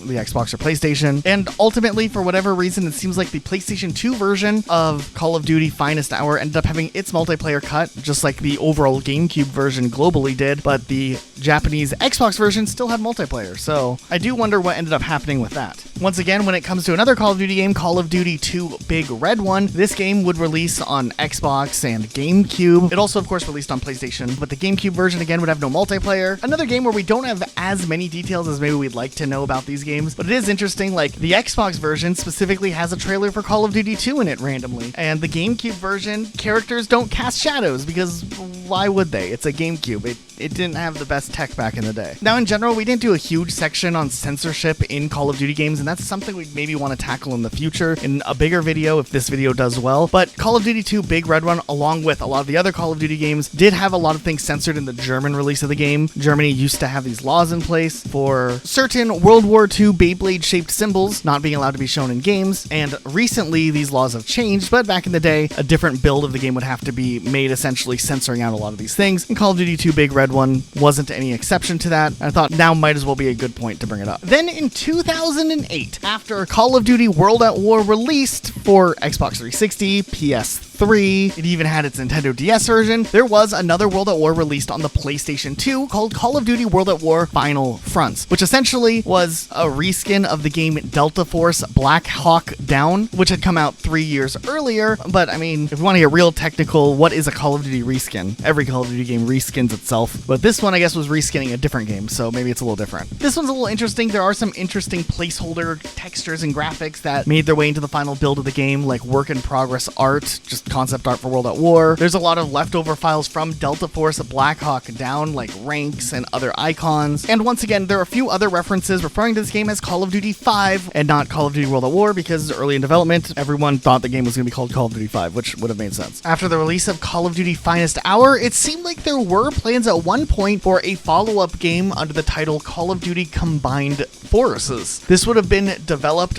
by Spark Unlimited, the same studio that did Finest Hour, and they posted this pitch to Activision and it got declined. Now, there's a couple of reasons why it's possible that Call of Duty Combined Forces ended up getting declined. Likely because the first game was only supposed to take $2 million to create, but it ended up taking over $8 million for completion after like some EA lawsuit that was going on at the same time. And then their follow-up game, they wanted $10.5 million from Activision to develop the next game. And yeah, that got passed on. So we never ended up getting to see what Call of Duty Combined Forces would have looked like. There is the cover document that we've been looking at on the screen of what it could have been like, but that's pretty much all we know. The company would continue to exist for a while, but finally would end up going defunct in 2015. Okay, and then we're not going to spend too much time on like the DS era of Call of Duty games because the cut content is kind of far and few between for what we actually know, but there are a couple of interesting things I wanted to bring up. Like for instance, for Call of Duty 4 Modern Warfare DS, there are a couple of character models and sprites that aren't actually used in the game. There are some SAS soldiers that have like a winter camo and dark brown camo. There's files for Spetsnaz soldiers and files for terrorists that would have had green turbans and unused face variations. There's also references for things like dog bites in the game, though there aren't any like dog enemies that are also in the game. And it also appears that there were 2 cut missions that also happened at some point. There was some leftover dialogue text for a map called Chechen, which suggests it could have been a single player map, and then something else called DIT we don't know anything about. There was also a Call of Duty real-time card game that was being developed. This is all the way back in 2008, mind you, set to potentially release right before Call of Duty World at War. It was produced by Upper Deck Entertainment, and the game ended up never being published. It was recommended for 2 players. There were some demos out there where people got to try the game out, but ultimately it never saw an actual release. It's not a video game, but just like a little side note we wanted to mention. Okay, but hey, if you made it this far into the video, thank you for watching all of this. We appreciate it. We strongly recommend you check out some of our other long-form Call of Duty videos. Like we did 3 hours of secret Call of Duty Easter eggs. That's a great watch because you obviously want more Call of Duty stuff to watch, right? Also, if you guys want to support our channel, you could make sure you stock up on your gamer subs using code RocketSloth. That would help our channel out a lot. They give us a really fair cut. So if you want to get something, you want to stock up on your gamer subs, just use that code and you would support our channel. Big picture, you know, we're still kind of a smaller channel compared to some massive channels with millions of subscribers. So a little partnership like this goes a really long way for, you know, Luke and I who are splitting everything we make on YouTube across the board. So that's an option to help us, or you can help us by supporting our Patreon. I was trying to do the math in my head and I might have forgotten, but one patron paying like $5 a month pays for like 250 people who watch our video with ad block or more. So that's a great way to support our channel if you want to, you know, throw some money our way. That'd be neat too. But otherwise, thanks so much for watching. A subscription goes a long way too if you're watching on TV. I'll stop blabbering on, do the extra steps of subscribing because that helps us, and we'll see you guys next time with a new video.